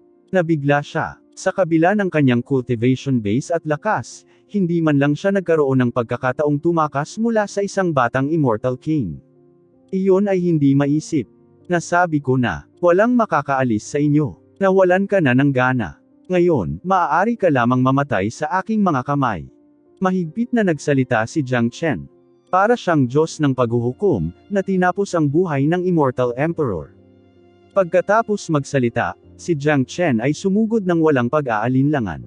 Dinurog ng Kilin Divine Arm ang kawalan bago ito bumagsak sa Immortal Emperor mula sa itaas. Hindi niya pinansin si Fukoy dahil alam niyang hinding-hindi pipiliin ni Fukoy na tumakas. Siyempre, kahit gustuhin ni Fukoy, wala siyang pagkakataon. Sa pamamagitan ng paglabas ng halos lahat ng kanyang trump card, kontrolado na ni Jiang Chen ang sitwasyon. Jiang Chen, mamamatay ka o mamatay ako. Sinugod muli ni Fukoy si Jiang Chen na nagliliyab ang kanyang mga mata sa sobrang galit na malapit nang magliyab ang kanyang Wolf-Tooth Club, na nag-iwan ng mahabang anino sa kawalan. Tuluyan na siyang nawala ng isip at kontrol sa kanyang emosyon. Binigyan siya ni Jiang Chen ng matinding suntok. Ang kanyang huling pag-asa ay napatay. Masinsinan niyang ginawa ang planong ito para makaganti, ngunit sa huli, naging wala. Huwag kang mag-alala. Papatayin kita mamaya, malamig na sabi ni Jiang Chen. Kung sa bagay, kung magkakaisa si Fukoy at ang kanyang huling kasama, maaari pa rin silang maging isang mabigat na puwersa. Sa kasamaang palad, nawala na sila ng gana makipaglaban. Ang isa ay baliw habang ang isa naman ay nawalan na ng ganang lumaban. Pareho silang hindi nabanta kay Jiang Chen. Ipinapahiwatig nito na kung minsan, ang isang labanan ay hindi kinakailangang ganap na nakadepende sa kapangyarihan ng labanan, lalo na kapag ang mga mandirigma ay may katulad na kakayahan. Kadalasang napakahalaga ng mentalidad sa labanan. Ang sinumang maaaring kontrolin ang kanyang mental na estado ay magagawang kontrolin ang sitwasyon ng larangan ng digmaan. Hong Long. Mas mabilis pa rin ang paggalaw ni Jiang Chen kaysa kay Fu Kui. Bago umabot sa kanya ang pag-atake ni Fu Kui, tumama ang kanyang killing arm sa isa pang Immortal Emperor. Ang espada ng labanan ng dalubhasang iyon ay ipinadala sa paglipad. Nasira ang energy defense shield sa ibabaw ng kanyang katawan at direktang tumama sa kanya ang puwersa ng killing divine arm. Gaya ng naunang eksperto, nadurog ang kalahati ng kanyang katawan sa pag-atake. Mamatay. Si Jiang Chen ay walang awa sa kanyang pag-atake. Muli, tinamaan niya ang naguguluhan na kolom ng enerhiya, na dinurog ng buo ang Immortal Emperor. Matapos patayin ang Immortal Emperor na ito, humarap siya kay Fu Kui. Ang kapangyarihan ng killing arm ay walang kapantay. Ang shockwave ay bumangga sa Wolf Tooth Club ng Fu Kui at pinilit na paatras si Fu Kui. Sa kabilang banda, nang makita ng Immortal Emperor na nakikipaglaban pa rin kay Big Yellow ang apat na Immortal Emperors na isa-isang pinapatay, na si Fu Kui lang ang naiwan, siya ay natakot at nawalan ng gana. Pagkatapos ay balak niyang umalis sa larangan ng digmaan at tumakas. Hindi na siya lalaban dahil siguradong kamatayan na ang laban. Ang Big Yellow ay sapat na mahirap harapin. Hindi niya akalain na mas nakakatakot si Jiang Chen. Noong una, inisip nilang lahat na ang pinakamalaking pag-asa ni Jiang Chen ay ang asong ito. Ngayon, tila ito ay isang napakalaking pagkakamali. Si Jiang Chen ay mas makapangyarihan kaysa sa asong ito. Siya ay isang ganap na freak. Sinusubukang tumakas. Kung hahayaan kitang tumakas, hindi na makakahalubilo si Master Dog. Walang kamatayang execution sword. Napakalaki ng dilaw. Paano niya mabibigyan ng pagkakataon ang kanyang kaaway na makatakas? Napatay na ni Jiang Chen ang apat sa kanila. Kung hindi man lang siya makapatay ng isa, sobrang nakakahiya. Roar. Ang nakakatakot na Immortal Execution Sword ay itinapon. Ang kasalukuyang grado ng Immortal Execution Sword ay katumbas ng pinakamataas na Emperor Grade Immortal Weapon, gayunpaman, ang tunay na kapangyarihan nito ay mas malaki kaysa sa ordinaryong Venerable Grade Weapons. Pagkatapos ng lahat, ang espadang ito ay ang natal weapon of Immortal Execution King, at isang tunay na Great Sovereign Weapon. Dahil sa cultivation base ng Big Yellow, maaari na niyang gamitin ang kapangyarihan ng Immortal Execution Sword nang hindi masyadong nahuhulog pagkatapos gamitin ang sword. Habang ang Immortal Execution Sword ay nagdadala ng aura ng isang dakilang soberano, ang chi na inilabas nito ay maaaring manginig sa kaluluwa ng mga tao. Ito ay tulad ng isang liwanag ng banal na espiritu. Inilatag ng espada ang lambat na agad na binalot ng dalubhasa bago nilalazlas ang kalaban. Arg. Ang napakalakas na trump card ay mas nakakatakot kaysa sa killing arm ni Jiang Chen. Ang maagang Immortal Emperor ay labis na nataranta at nawalan ng gana bago ito. Ngayon, nakaharap sa Immortal Execution Sword na ito, wala siyang magawa. Naputol siya sa dalawa on the spot. Matapos patayin ang kanyang kaaway, binawi ni Big Yellow ang Immortal Execution Sword. Ang chi sa kanyang katawan ay nagsimulang hamina ng kaunti. Ang pagkonsumo ng puwersahang paggamit ng Sovereign Weapon ay napakahusay. Sa kabila ng abnormal na kakayahan ni Big Yellow, hindi niya ito mahawakan ng tuloy-tuloy. Dahil sa kanyang kasalukuyang cultivation base, ito ay itinuturing na lubhang nakakatakot na magagamit niya ito ng isang beses. Sa ngayon, 5 maagang Immortal Emperors ang namatay, si Fu Kui lang ang naiwan. Ang mga natitirang Immortal na hari ay natakot hanggang sa mamatay at lubos na natakot sa eksena. Nakakalungkot lang na ang grupong ito ng mga tao ay hindi tumakas sa panahon ng labanan. Parang napakataas pa rin ng pag-asa nila sa mga Immortal Emperors na iyon. Big Yellow, patayin ang lahat ng Immortal na hari. Walang sinuman sa kanila ang maiiwang buhay. Nagsalita si Jiang Chen. Ngayon, walang maiiwan na buhay. Ito ang estilo ng pagkilos ni Jiang Chen. Hindi siya kailanman magpapakita ng pagpaparaya sa kanyang mga kaaway. Ano? Ang mga salita ni Jiang Chen ay nagpagulat sa Immortal Kings na bumalik sa realidad. Bawat isa sa kanila ay nagsimulang bumulalas. Ngayon lang nila napagtanto ang krisis, alam na ang labanang ito ay hindi lamang ang mga Immortal Emperors, Jiang Chen at ang aso, kundi pati na rin sila. Hindi, huwag mo kaming patayin, arg. May sumigaw, pero huli na ang lahat. Dahil sa kanilang kakayahan, paano nila malalabanan ang nakakatakot na pag-atake ng Big Yellow? Mabangis na pinatay ni Big Yellow ang kanyang paraan. Ito ay isang ganap na patayan. Napakadali nilang nawasak na parabang sila ay gawa sa bulok na kahoy. Sa ilang paghinga lang, lahat ng Immortal Kings ay pinatay ng Big Yellow. Wala sa kanila ang nanatiling buhay. Sa puntong ito, ang buong larangan ng digmaan ay naiwan na may lamang Fukoy, isang general na walang hukbo. Ang mag-ama sa Ancestral Dragon Pagoda at ang Elder mula sa malayo ay natulala. Hindi pa sila nakakita ng ganoong labanan. Ito ang tuktok ng labanan na hindi mangyayari sa maliit na Yan City. Fukoy, ikaw na ngayon. Gusto mo pa bang ipaghiganti ang kamatayan ng dalawa mong anak ngayon? Malamig na ngumiti si Jiang Chen kay Fukoy. Ha ha ha, biglang tumawa si Fukoy.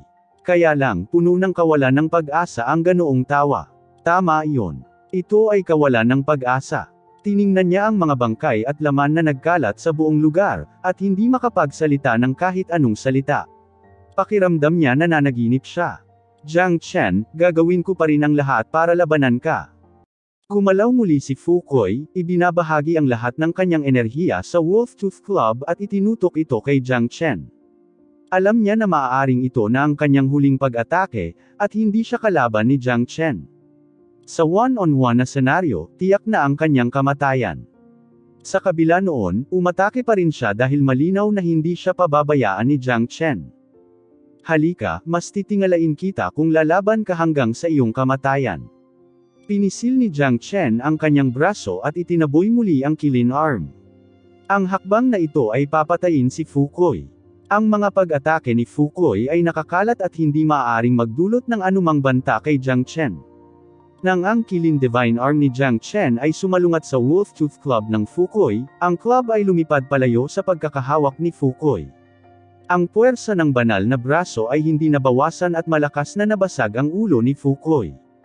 Bago pa man makapagbitaw ng pananangis si Fukoy, ang kanyang ulo ay hinaipan na ni Jiang Chen.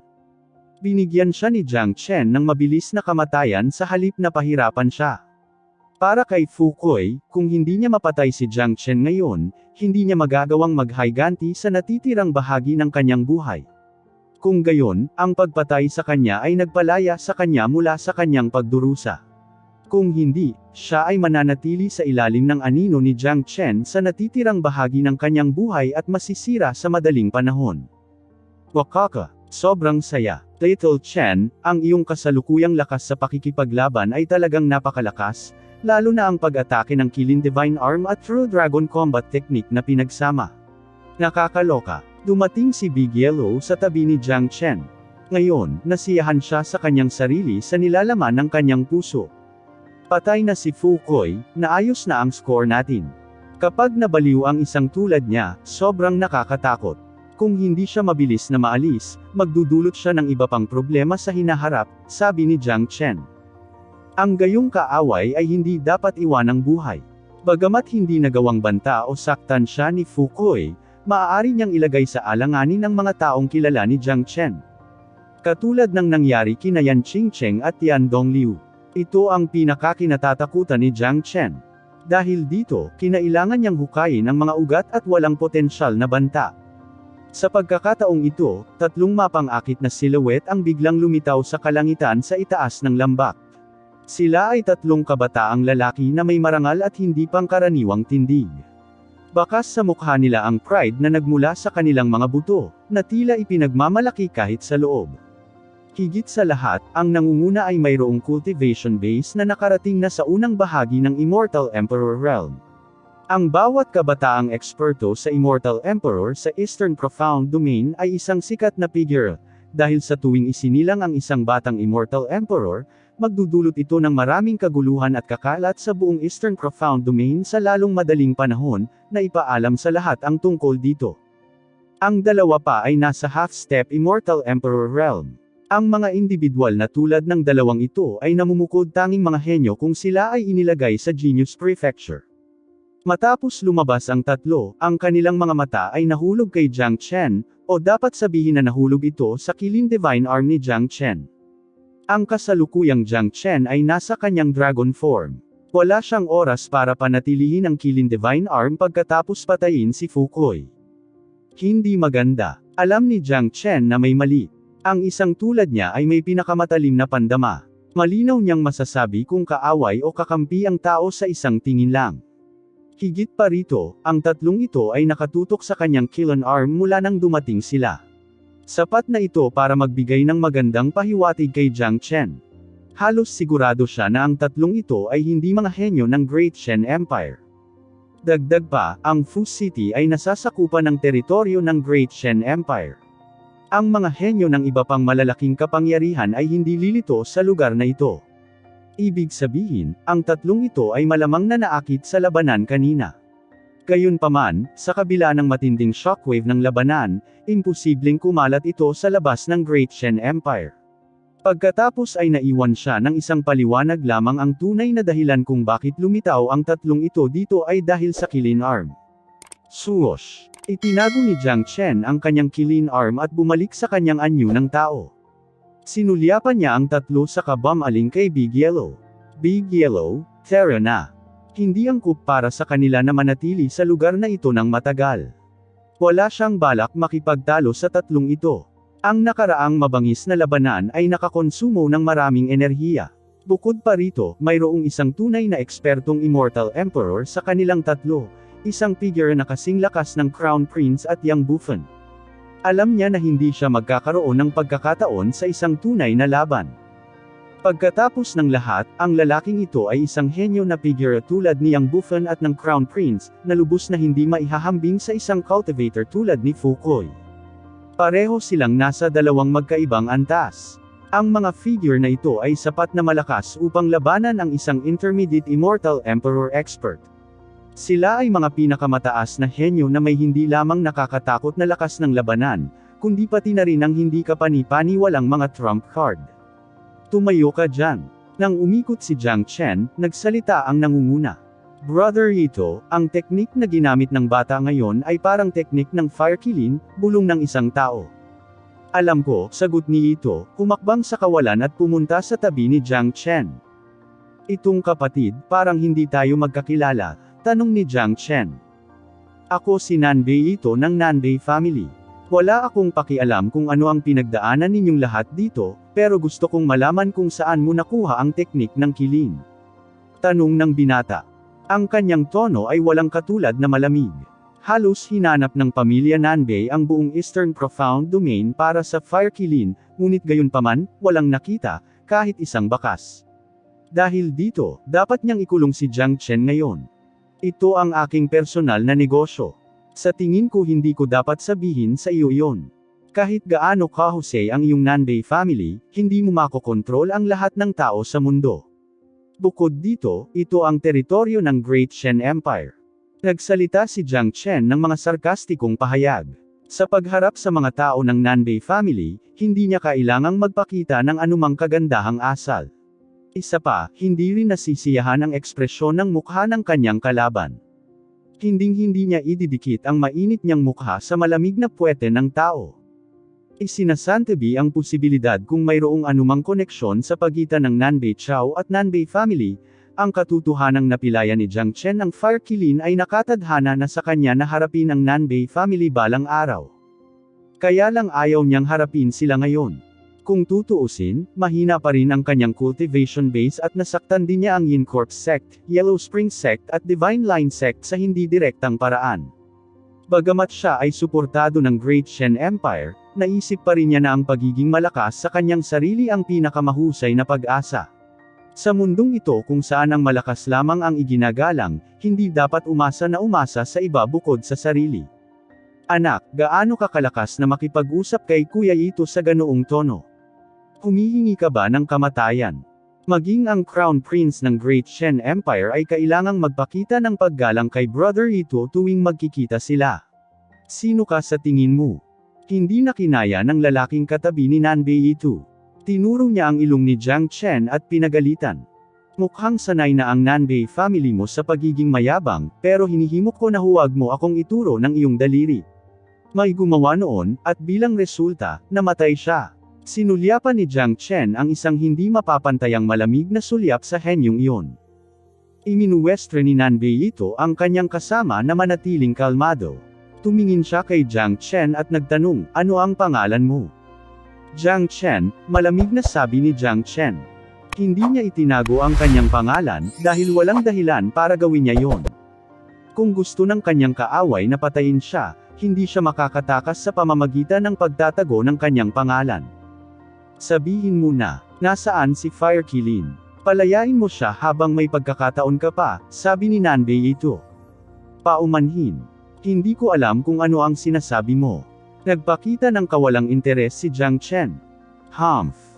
Jiang Chen, mas mabuting huwag kang tumanggi sa isang toast para lang uminom ng pagkatalo. Sa buong Eastern Profound Domain, walang sino man ang nang-ahas na hawakan ang Fire Qilin. Hindi ko alam kung saan mo nakuha ang lakas ng loob mo. Naramdaman ni Young Master Chao ang chi ng Qilin at ibinigay sa amin ang mga coordinate kung saan ito nanggaling. Sa makatuwid, ang pamamaraan ng Qilin sa iyong katawan ay dapat na nagmula sa Fire Qilin, dahil hinding-hindi ito mali ang mararamdaman ni Young Master Chao. Aminin mo man o hindi, ang pagkawala ng Fire Qilin ay nauugnay sa iyo. Malamig na umungol si Nanbei Ito. Kung ito ay batay lamang sa katotohanan na si Jiang Chen ay nagtataglay ng pamamaraan ng Qilin, hindi siya magmamadaling maghahinuhan na si Jiang Chen ang suspect, dahil ang pag-alam sa kakayahan ng Qilin ay hindi nangangahulugang ang tao ang may kasalanan sa likod ng pagkawala ng Fire Qilin. Gayunpaman, malinaw na naramdaman ni Young Master Chao ang chi ng Fire Qilin dito. Walang sinuman sa buong pamilya Nanbei ang nagduda sa kakayahan ni Young Master Chao. Kaya naman, sigurado si Nanbei Ito na ang Qilin technique ni Jiang Chen ay tiyak na nagmula sa Fire Qilin. Ibig sabihin, ang pagkawala ng Fire Qilin ay dapat na may kaugnayan kay Jiang Chen. Young Master Chao. Bagamat ang pangalang ito ay narinig ng mga tainga ni Jiang Chen sa unang pagkakataon, hindi nito maiwasang kiligin ang kanyang puso. Ipinaalala nito sa kanya si Nanbei Chao. Pamilya Nanbei. Young Master Chao, hindi naman nagkataon lang ang mundo, di ba? Natitiyak niya na si Nanbei Chao ay kailangang nasa pamilya ng Nanbei. Marahil itong si Young Master Chao ay si Nanbei Chao. Hindi mahirap madama ang paggalang ni Nanbei Ito para kay Young Master Chao mula sa kanyang tono. Walang duda na ang katayuan ni Young Master Chao sa Nanbei family ay transcendent. Ang Young Master ba na si Chao na binanggit mo ay nagngangalang Nanbei Chao? Curious na tanong ni Jiang Chen. Siyempre, ang mga tao ng pamilya Nanbei ay natural na may apelyido ng Nanbei. Hindi ka ba nahihiya na makihalubilo sa Eastern Profound Domain nang hindi mo alam kung sino si Young Master Chao? Ang isa pang lalaki sa tabi ni Nanbei Ito ay nagsalita ng may pang-aalipusta, hindi niya matanggap na may isang tao talaga na hindi nakakaalam ng sikat na pangalan ni Young Master Chao. Tama na. Nagpalitan ng tingin sina Jiang Chen at Big Yellow.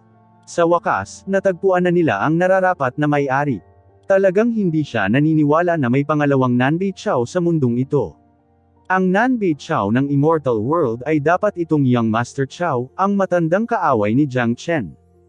Noong kaakyat pa lang ni Jiang Chen sa Immortal World, nakatanggap siya ng matinding suntok at muntik nang mawala ng buhay. Kung hindi dahil sa proteksyon ng Immortal Mark, natakot siya na baka namatay na siya. Ngayon, parang walang duda na ito ang ginawa nitong Young Master Chao. Bukod dito, kung iisipin ang tono ng taong ito, hindi mahirap sabihin na si Nanbei Chao ay may magandang reputasyon sa Eastern Profound Domain. Kahit na ang isang figure na tulad ni Nanbei Ito ay kailangang magpakita sa kanya ng labis na paggalang. Jiang Chen, bibigyan kita ng huling pagkakataon. Ibigay mo ang Fire Qilin at baka mabuhay ka pa. Nagutos muli si Nanbei Ito, gayunpaman, isang malakas na layunin ng pagpatay ang nahayag sa kaibuturan ng kanyang mga mata. Sa kanyang pananaw, sa buong Eastern Profound Domain, sinumang maglakas loob na hawakan ang Santo Beast ng Nanbei family ay magreresulta lamang sa isang dulo, kamatayan. Gayunpaman, ang kanilang pangunahing prioridad ngayon ay ang mahanap ang Fire Qilin, kaya inalok niya si Jiang Chen ng pagkakataong mabuhay hanggat ibinigay ni Jiang Chen ang Fire Qilin. Mukhang hindi ka naniwala sa sinabi ko. Ngunit gaano man ka-arrogant ang iyong Nanbei family, ako, si Jiang Chen, ay walang pakialam. Hindi mo ako pwedeng takutin sa lahat ng gusto mo, pero kung gusto kong umalis, natatakot ako na walang makakapigil sa akin. Umiti si Jiang Chen ng malinaw. Wala nang dapat pag-usapan dahil naramdaman na niya ang layunin ng pagpatay mula kay Nanbei ito. Hindi na nagsikap si Jiang Chen na itanggi ang kanyang kaugnayan sa Fire Qilin, dahil ang lahat ng ito ay hindi na mahalaga sa kanya. Sa pamamagitan ng paghagis ng Qilin Arm, nakuha nito ang atensyon ni Nanbei Chao. Dahil dito, hindi nagagana ang kanyang sophistry. Dahil siya ay pinuntirya ng Nanbei family, siya ay karaniwang naiwan na walang puwang para sa kadalian. Gusto siyang patayin ni Nanbei ito, ngunit gagawin lang niya yun pagkatapos niyang makita ang Fire Qilin. Sa kabila nito, si Jiang Chen ay isa ng patay sa mata ng pamilya Nanbei. Jiang Chen, mukhang nanghihingi ka ng gulo. Dahil gusto mong mamatay, tutuperin ko ang hiling mo. Nagalit si Nanbei ito. Binigyan na niya ng pagkakataon ang kalaban, ngunit hindi alam ng kalaban kung paano ito pahalagahan. Dahil matigas ang ulo ng kalaban, walang ibang masabi.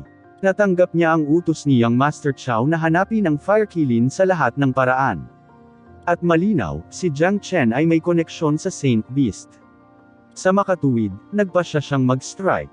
Pipiliin muna niya si Jiang Chen, pagkatapos ay ibabalik siya sa Nanbei family. Ang malalakas na alon ng Qi ay biglang pinakawalan sa kanyang katawan. Bagamat isa rin siyang maagang Immortal Emperor, ang kanyang Qi lamang ay ganap na naiiba sa Fukoy at sa iba pang mga eksperto sa parehong antas. Sa madaling salita, si Fukoy at ang kanyang mga kasama ay agad na papatayin ni Nanbei ito. Ito ang pagkakaiba sa pagitan ng isang ordinaryong tao at isang henyo. Ang mga henyo ay nalampasan ang mga ordinaryong tao hindi lamang sa mga tuntunin ng talento at bilis ng paglilinang, kundi pati na rin sa lakas ng labanan. Tumigil ka. Sa sandaling ito, isang sigaw ang narinig. Ang kawalan sa itaas, nanginginig. Pagkatapos, lumabas doon ang isang binata na nakasuot ng itim. Ang Qi na nagliliwanag mula sa kanyang katawan ay hindi mas mahina kaysa kay Nanbei ito. Naglabas din siya ng malakas na aura ng hari. Bawat kilos niya, maging ang kanyang mga mata ay may kabangisan. Napuno ng pangangibabaw ang buong katawan niya. Ang lalaking ito ay hindi isang estranghero. Siya ay si Yang Bufen. Hindi nagtagal pagkaalis ni Jiang Chen, pumunta siya sa Dan Prefecture para hanapin si Jiang Chen. Sa kanyang paglalakbay, nakilala niya si Xuanzong. Matapos tanungin ang mga disipulo ng bantay ng bundok tungkol sa direksyon na pinuntahan ni Jiang Chen, nahulaan na niya kung ano ang nangyayari. Kung tutuusin, medyo malinaw na siya sa score sa pagitan ni Jiang Chen at Fukoy. Dahil hindi siya mapakali, napagpasyahan niyang pumunta sa eksena. Kung nagkataon, ang sandali na dumating siya ay ang sandali rin ng hampasin ni Nanbei ito si Jiang Chen. Natural, hindi papayag si Yang Bufen na mangyari iyon. Ang Qi ni Yang Bufen ay bumangga laban sa Nanbei ito, na lumikha ng isang malaking bunganga sa kawalan. Ito ay isa lamang salungatan ng kanilang Qi. Kaya natural na hindi pa rin matukoy ang resulta. Bagamat si Yang Bufen ay kakasulong pa lamang sa kaharian ng Immortal Emperor kamakailan, nagawa pa rin niyang makipaglaban sa Crown Prince sa labanan, na nangangahulugan din na sila ni Nanbei ito ay magkapantay. Lumapit siya sa tabi ni Jiang Chen, nakaramdam ng ginhawa na buo pa rin si Jiang Chen. Inis kanya ang mga nagkalat na bangkay sa buong larangan ng digmaan at karaniwang nakakuha ng ideya kung ano ang nangyari. Bakit hindi mo sinabi sa akin ang tungkol sa bagay na iyon? Sinisiraan ni Yang Bufen. Hindi ba ako mismo ang nag-solve nito? Nagkibit balikat si Jiang Chen. Alam niyang nag-aalala si Yang Bufen sa kanya. Kung hindi, hindi siya pumunta dito. Ang King Fan ng Great Shen Empire. Baka gusto mong makialam sa mga gawain ng pamilya Nanbei. Nagsalita si Nanbei ito. Ang biglaang paglitaw ni Yang Bufen ay naging pangit ng mukha. Nagawa niyang matukoy ang pagkakakilanlan ni Yang Bufan sa isang sulyap lamang. Pagkatapos ng lahat, siya at si Yang Bufan ay parehong mga dragon sa kanilang mga kapantay. Bagaman nawala si Yang Bufan sa loob ng 10 taon, nakipag-usap sila sa isa't isa 10 taon na ang nakararaan. Bukod dito, pagkabalik ni Yang Bufan, nakoronahan na siya bilang King Fan, na kumalat sa kanyang pangalan sa buong Eastern Profound Domain. Ngunit ang hindi inaasahan ni Nanbei ito ay ang cultivation base ni Yang Bufan ay naging napakalakas din. Ang sagupaan ngayon ay sapat na para maunawaan niya na ang kasalukuyang cultivation base at lakas ng pakikipaglaban ni Yang Bufan ay hindi gaanong mahina kumpara sa kanya. Bukod doon, masasabi rin niya na pumunta si Yang Bufan dito para kay Jiang Chen. Kung ang Great Shen Empire ay dumating dito upang protektahan si Jiang Chen, kung gayon ang mga bagay ay magiging medyo mahirap. Hindi magiging madali para sa kanya na isama si Jiang Chen ngayon. Lumingon si Yang Bufan upang harapin si Nanbei ito at malinaw na sinabi, "Nanbei ito, hindi ako makikialam sa mga gawain ng iyong pamilya, ngunit si Jiang Chen ay aking kapatid. Kung gusto mong hawakan ang isang kapatid ko, natural na hindi ako papayag." Ipinahayag ni Yang Bufan ang kanyang saloobin at intensyon ng napakalinaw. Siya at si Jiang Chen ay magkaibigan na dumaan sa buhay at kamatayan. Kahit na gusto ng Lord of Heavens na patayin si Jiang Chen, hindi magdadalawang isip si Yang Bufan na tumayo para sa kanyang kapatid. Nakuha ni Jiang Chen ang Saint Beast Fire Kilin ng ating Nanbei family. Hinding-hindi hahayaan ng aming pamilya na magpahinga ang bagay na ito. Natatakot ako na hindi posible para sa iyo, Haring Fan, na protektahan siya, malamig na sabi ni Nanbei ito. Matapos marinig ito, hindi napigilan ni Yang Bufan na sumimangot. Ito ang pinaka-inaalala niya. Ang pinaka-nakakatakot ay ang ilantad ang katotohanan, dahil si Jiang Chen ang nakakuha ng Fire Kilin. Nahulaan na niya iyon nang makita niya si Nanbei ito. Hindi madaling pakitunguhan ang pamilya Nanbei. Ito ay isang sinaunang pamilya na may mga puwersa na nalampasan pa ang Great Shen Empire.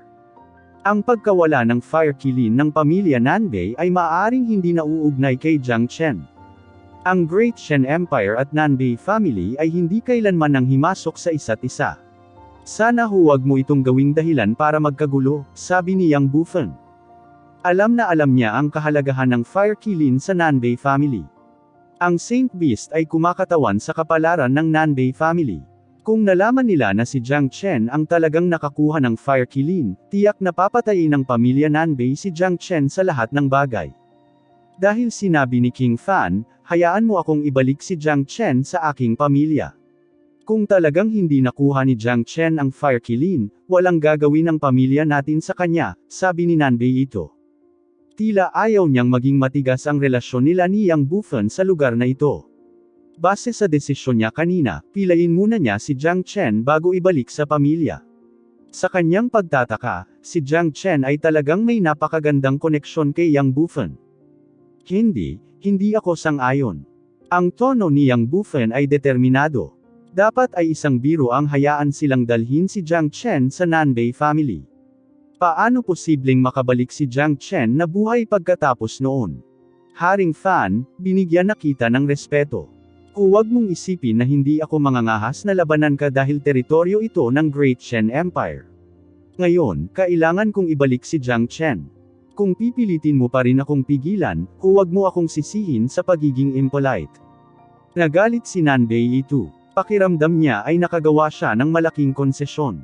Sa buong kabataang henerasyon ng Eastern Profound Domain, hindi siya kailanman natakot sa sinuman. Ang parehong napunta sa Nanbei family. Ngayon, ipinagkatiwala sa kanya ni Young Master Chow ang gawaing ito na kailangan niyang tapusin sa pamamagitan ng hook o crook. Bukod pa rito, karaniwang kinumpirma niya na ang pagkawala ni Fire Kilin ay tiyak na may kaugnayan kay Jiang Chen. So what if I insist? Sa tingin mo ba natatakot ako sa iyo? Nag-iba-iba ang chi ni Yang Bufan. Sa kanyang 10 taon ng temperang sa Evil Abyss, wala siyang kinatatakutan. Pinakawalan ni Nanbei ito at Yang Bufan ang kanilang malakas na momentum. Ang dalawang dakilang henyo na ito ay hindi magbibigay daan sa isa't isa. Gusto ng isa sa kanila na hulihin si Jiang Chen para makakuha ng karagdagang impormasyon tungkol sa Fire Kilin habang ang isa naman ay gustong protektahan si Jiang Chen mula sa pananakit. Dahil walang panig ang ayaw makipagkompromiso, maaari lamang itong humantong sa karahasan. Bilang isang batang hari ng Great Shen Empire, hindi natatakot si Yang Bufen na masaktan ang pamilya Nanbei. Katulad nito, si Nanbei Ito, na isang first-class na henyo ng Nanbei family, ay hindi rin natatakot sa batang hari na ito. Ang King Fan ng Great Shen Empire, na nawala sa loob ng 10 taon at sumikat sa kanyang pagbabalik. Ngayon, naging Immortal Emperor na rin siya. Kung saan, gusto kong makita kung gaano kalakas itong batang hari ng Great Shen Empire. Pinakawalan ni Nanbei Ito ang kanyang malakas na hangarin sa pakikipaglaban. Mag-away tayo ngayon. Gusto ko ring makita kung gaano kalakas ang first-class genius ng Nanbei family. Ang mga mata ni Yang Bufen ay kumikinang. Siya ay hindi bababa sa takot sa labanan. Ang isang lalaking tulad niya ay ipinanganak para lumaban. Isang labanan sa pagitan niya at Nanbei Ito ang nakatakdang maganap. Walang duda, si Jiang Chen ang pangunahing dahilan ng laban na ito. Gayunpaman, pareho silang sabik na labanan ang isa't isa. Palibhasa'y mga eksperto sa parehong antas, pareho silang naging inspirasyon ng bawat isa na lumaban. Kapag natalo nila ang kanilang kalaban, ang kanilang mapagkompetensyang puso ay magkakaroon ng malaking kasiyahan, na magdadala ng napakalaking benepisyo sa kanilang paglilinang sa hinaharap. Little Chen, umalis ka sa lugar na ito na may Big Yellow. Makikipag-away ako sa henyong ito ng Nanbei family. Ang maitim na buhok ni Yang Bufen ay lumipad sa hangin, na tila napakalakas. Hindi magiging ganoon kadali para sa iyo na umalis. Kayong dalawa, ibaba mo si Jiang Chen. Inutusan ni Nanbei Ito ang 2 tao sa likod niya. Sa kanyang pananaw, si Jiang Chen ay isa lamang eksperto sa Immortal King gaano man kalakas si Jiang Chen. Dahil hindi nasaksihan ni Nanbei Ito ang labanan kanina, tiyak na hindi niya inilagay si Jiang Chen sa kanyang mga mata. Napakasimple para sa 2 half-step na Immortal Emperor na henyo na ibagsak si Jiang Chen. Oo. Ang 2 henyo ng pamilya Nanbei ay kumislap at nagpakita sa harap nina Jiang Chen at Big Yellow, na hamarang sa kanilang landas. Nang makita ito, sina Jiang Chen at Big Yellow ay nagpalitan ng tingin at nakita ang ngiti sa mga mata ng isa't isa. Kung kailangan nilang mag-away, talagang hindi sila magsasawang patayin ang 2 henyo na ito. Nanbei Ito, iminumungkahi ko sa iyo na huwag hilingin sa iyong mga tauhan na hawakan si Jiang Chen. Nagbabala si Yang Bufen. Humph. Yang Bufen, ibababa natin si Jiang Chen ngayon. Ang sinumang nang ahas na hawakan ang fire kili ng ating pamilya ay magkakaroon lamang ng isang dulo. Ang pag-uugali ni Nanbei Ito ay determinado. Parang ayaw niyang bigyan ng kahit kaunting pagkakataon si Jiang Chen. Ay, sayang naman. Umiling si Yang Bufen, at naawa sa 2 henyo. Maaaring hindi alam ni Nanbei Ito kung anong uri ng labanan ang naganap dito, ngunit alam na alam ito ni Yang Bufen. Alam din niya kung gaano abnormal ang lakas ng pakikipaglaban ni Jiang Chen. Kahit na ang unang Immortal Emperor Fukoy ay namatay sa kanyang mga kamay. Kahit na ang mga henyong ito ng pamilya Nanbei ay mahusay na half-step Immortal Emperor expert, ang kanilang lakas sa pakikipaglaban ay pinakamaganda, katulad ni Fukoy. Kapag may kakayahan si Jiang Chen na patayin si Fukoy, natural na nangangahulugang maaalis din ni Jiang Chen ang 2 henyo na ito.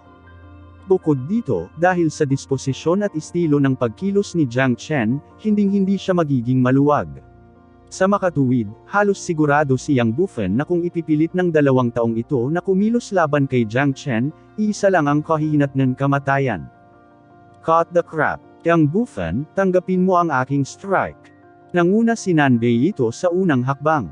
Nagbuga siya ng napakalaking ginintuang banal na liwanag na pinalamutian ng nakakatakot na mapangwasak na enerhiya na maaaring puksain ang lahat sa Yang Bufen. Ang banal na liwanag ay parang walang kapantay na banal na espada. Bawat lugar na madaanan nito sa kawalan ay napunit sa 2 bahagi.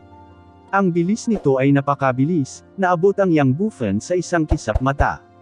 Halika sa tamang oras. Ang layunin ng labanan ni Yang Bufen ay walang hangganan.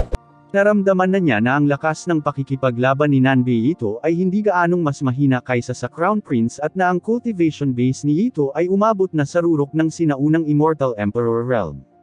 Gayunpaman, hindi natakot si Yang Bufen dahil ito ay isang labanan na higit niyang ninanais.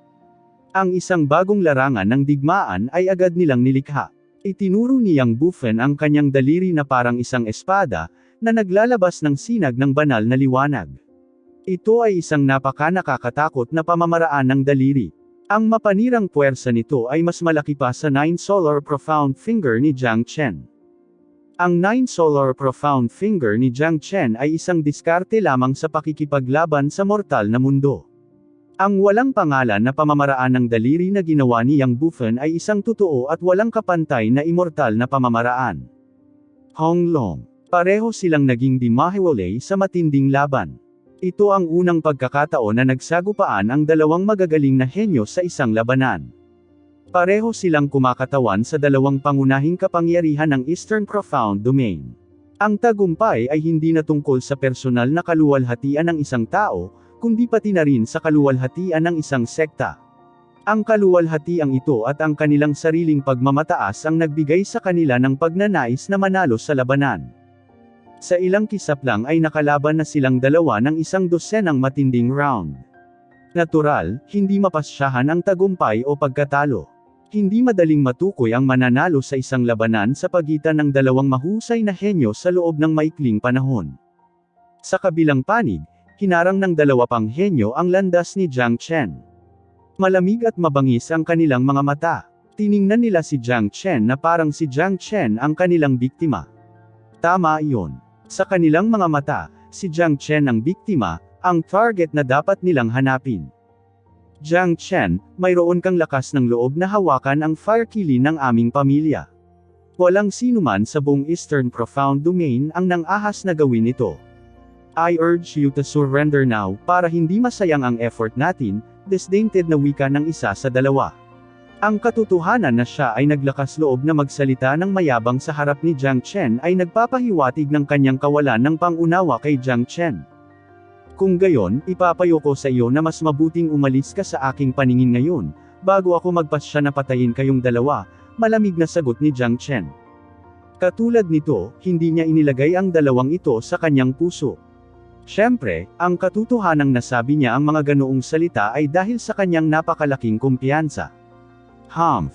Ang yabang na brat. Isang hamak na haring walang kamatayan ang nangangahas na magsalita sa atin ng ganito. Dahil nililigawan mo si kamatayan, tutuperin ko na lang ang hiling mo. Ang ibang henyo ay humirit ng hindi kanais-nais. Mukhang masama ang ugali niya. Napagdesisyonan niyang makipag-away sa isang iglap. Humawak siya sa hangin, dinurog ang kawalan sa unahan na kalaunan ay nabuo ang isang nakakatakot na palad na umabot kay Jiang Chen sa isang iglap. Kailangang sabihin ng isa na talagang makapangyarihan ang mga henyo ng pamilya Nanbei. Bagamat isa lamang siyang kalahating hakbang na Immortal Emperor, ang kanyang tunay na lakas sa pakikipaglaban ay hindi mas mahina kaysa sa mga naunang eksperto sa Immortal Emperor tulad ni Fukoy. Ruar. Umungol si Jiang Chen, at agad na naging anyo ng dragon. Ngayon, napatay niya si Fukoy at ang kanyang mga kasama. Ngayon, lalabanan niya ang mga henyo ng Nanbei family. Anong laking tuwa! Bigla niyang nataman ang True Dragon Palm, bumangga sa napakalaking palad ng henyo. Hong Long. Isang nakakatakot na nakakabinging tunog ang narinig at isang malaking bunganga ang nalikha sa kawalan. Sa ilalim ng napakalaking enerhiya, si Jiang Chen ay napilitang paatras ng 3 hakbang. Sa palitan na ito, ang kalaban ni Jiang Chen ay nakakuha ng mataas na kamay, ngunit ang resulta na ito ay nabigla sa 2 henyo. Paano magiging napakalakas ng bastard na ito? Labis na namangha ang lalaki. Malaki ang tiwala niya sa kanyang lakas. Sa kanyang pananaw, ang pakikitungo sa isang immortal na hari ay parang pagdurog ng langgam. Hindi niya akalain na ang kanyang malakas na welga ay mapipilit lamang pabolaikan ang kanyang kalaban. Wala kahit katiting na pinsala ang nagawa kay Jiang Chen.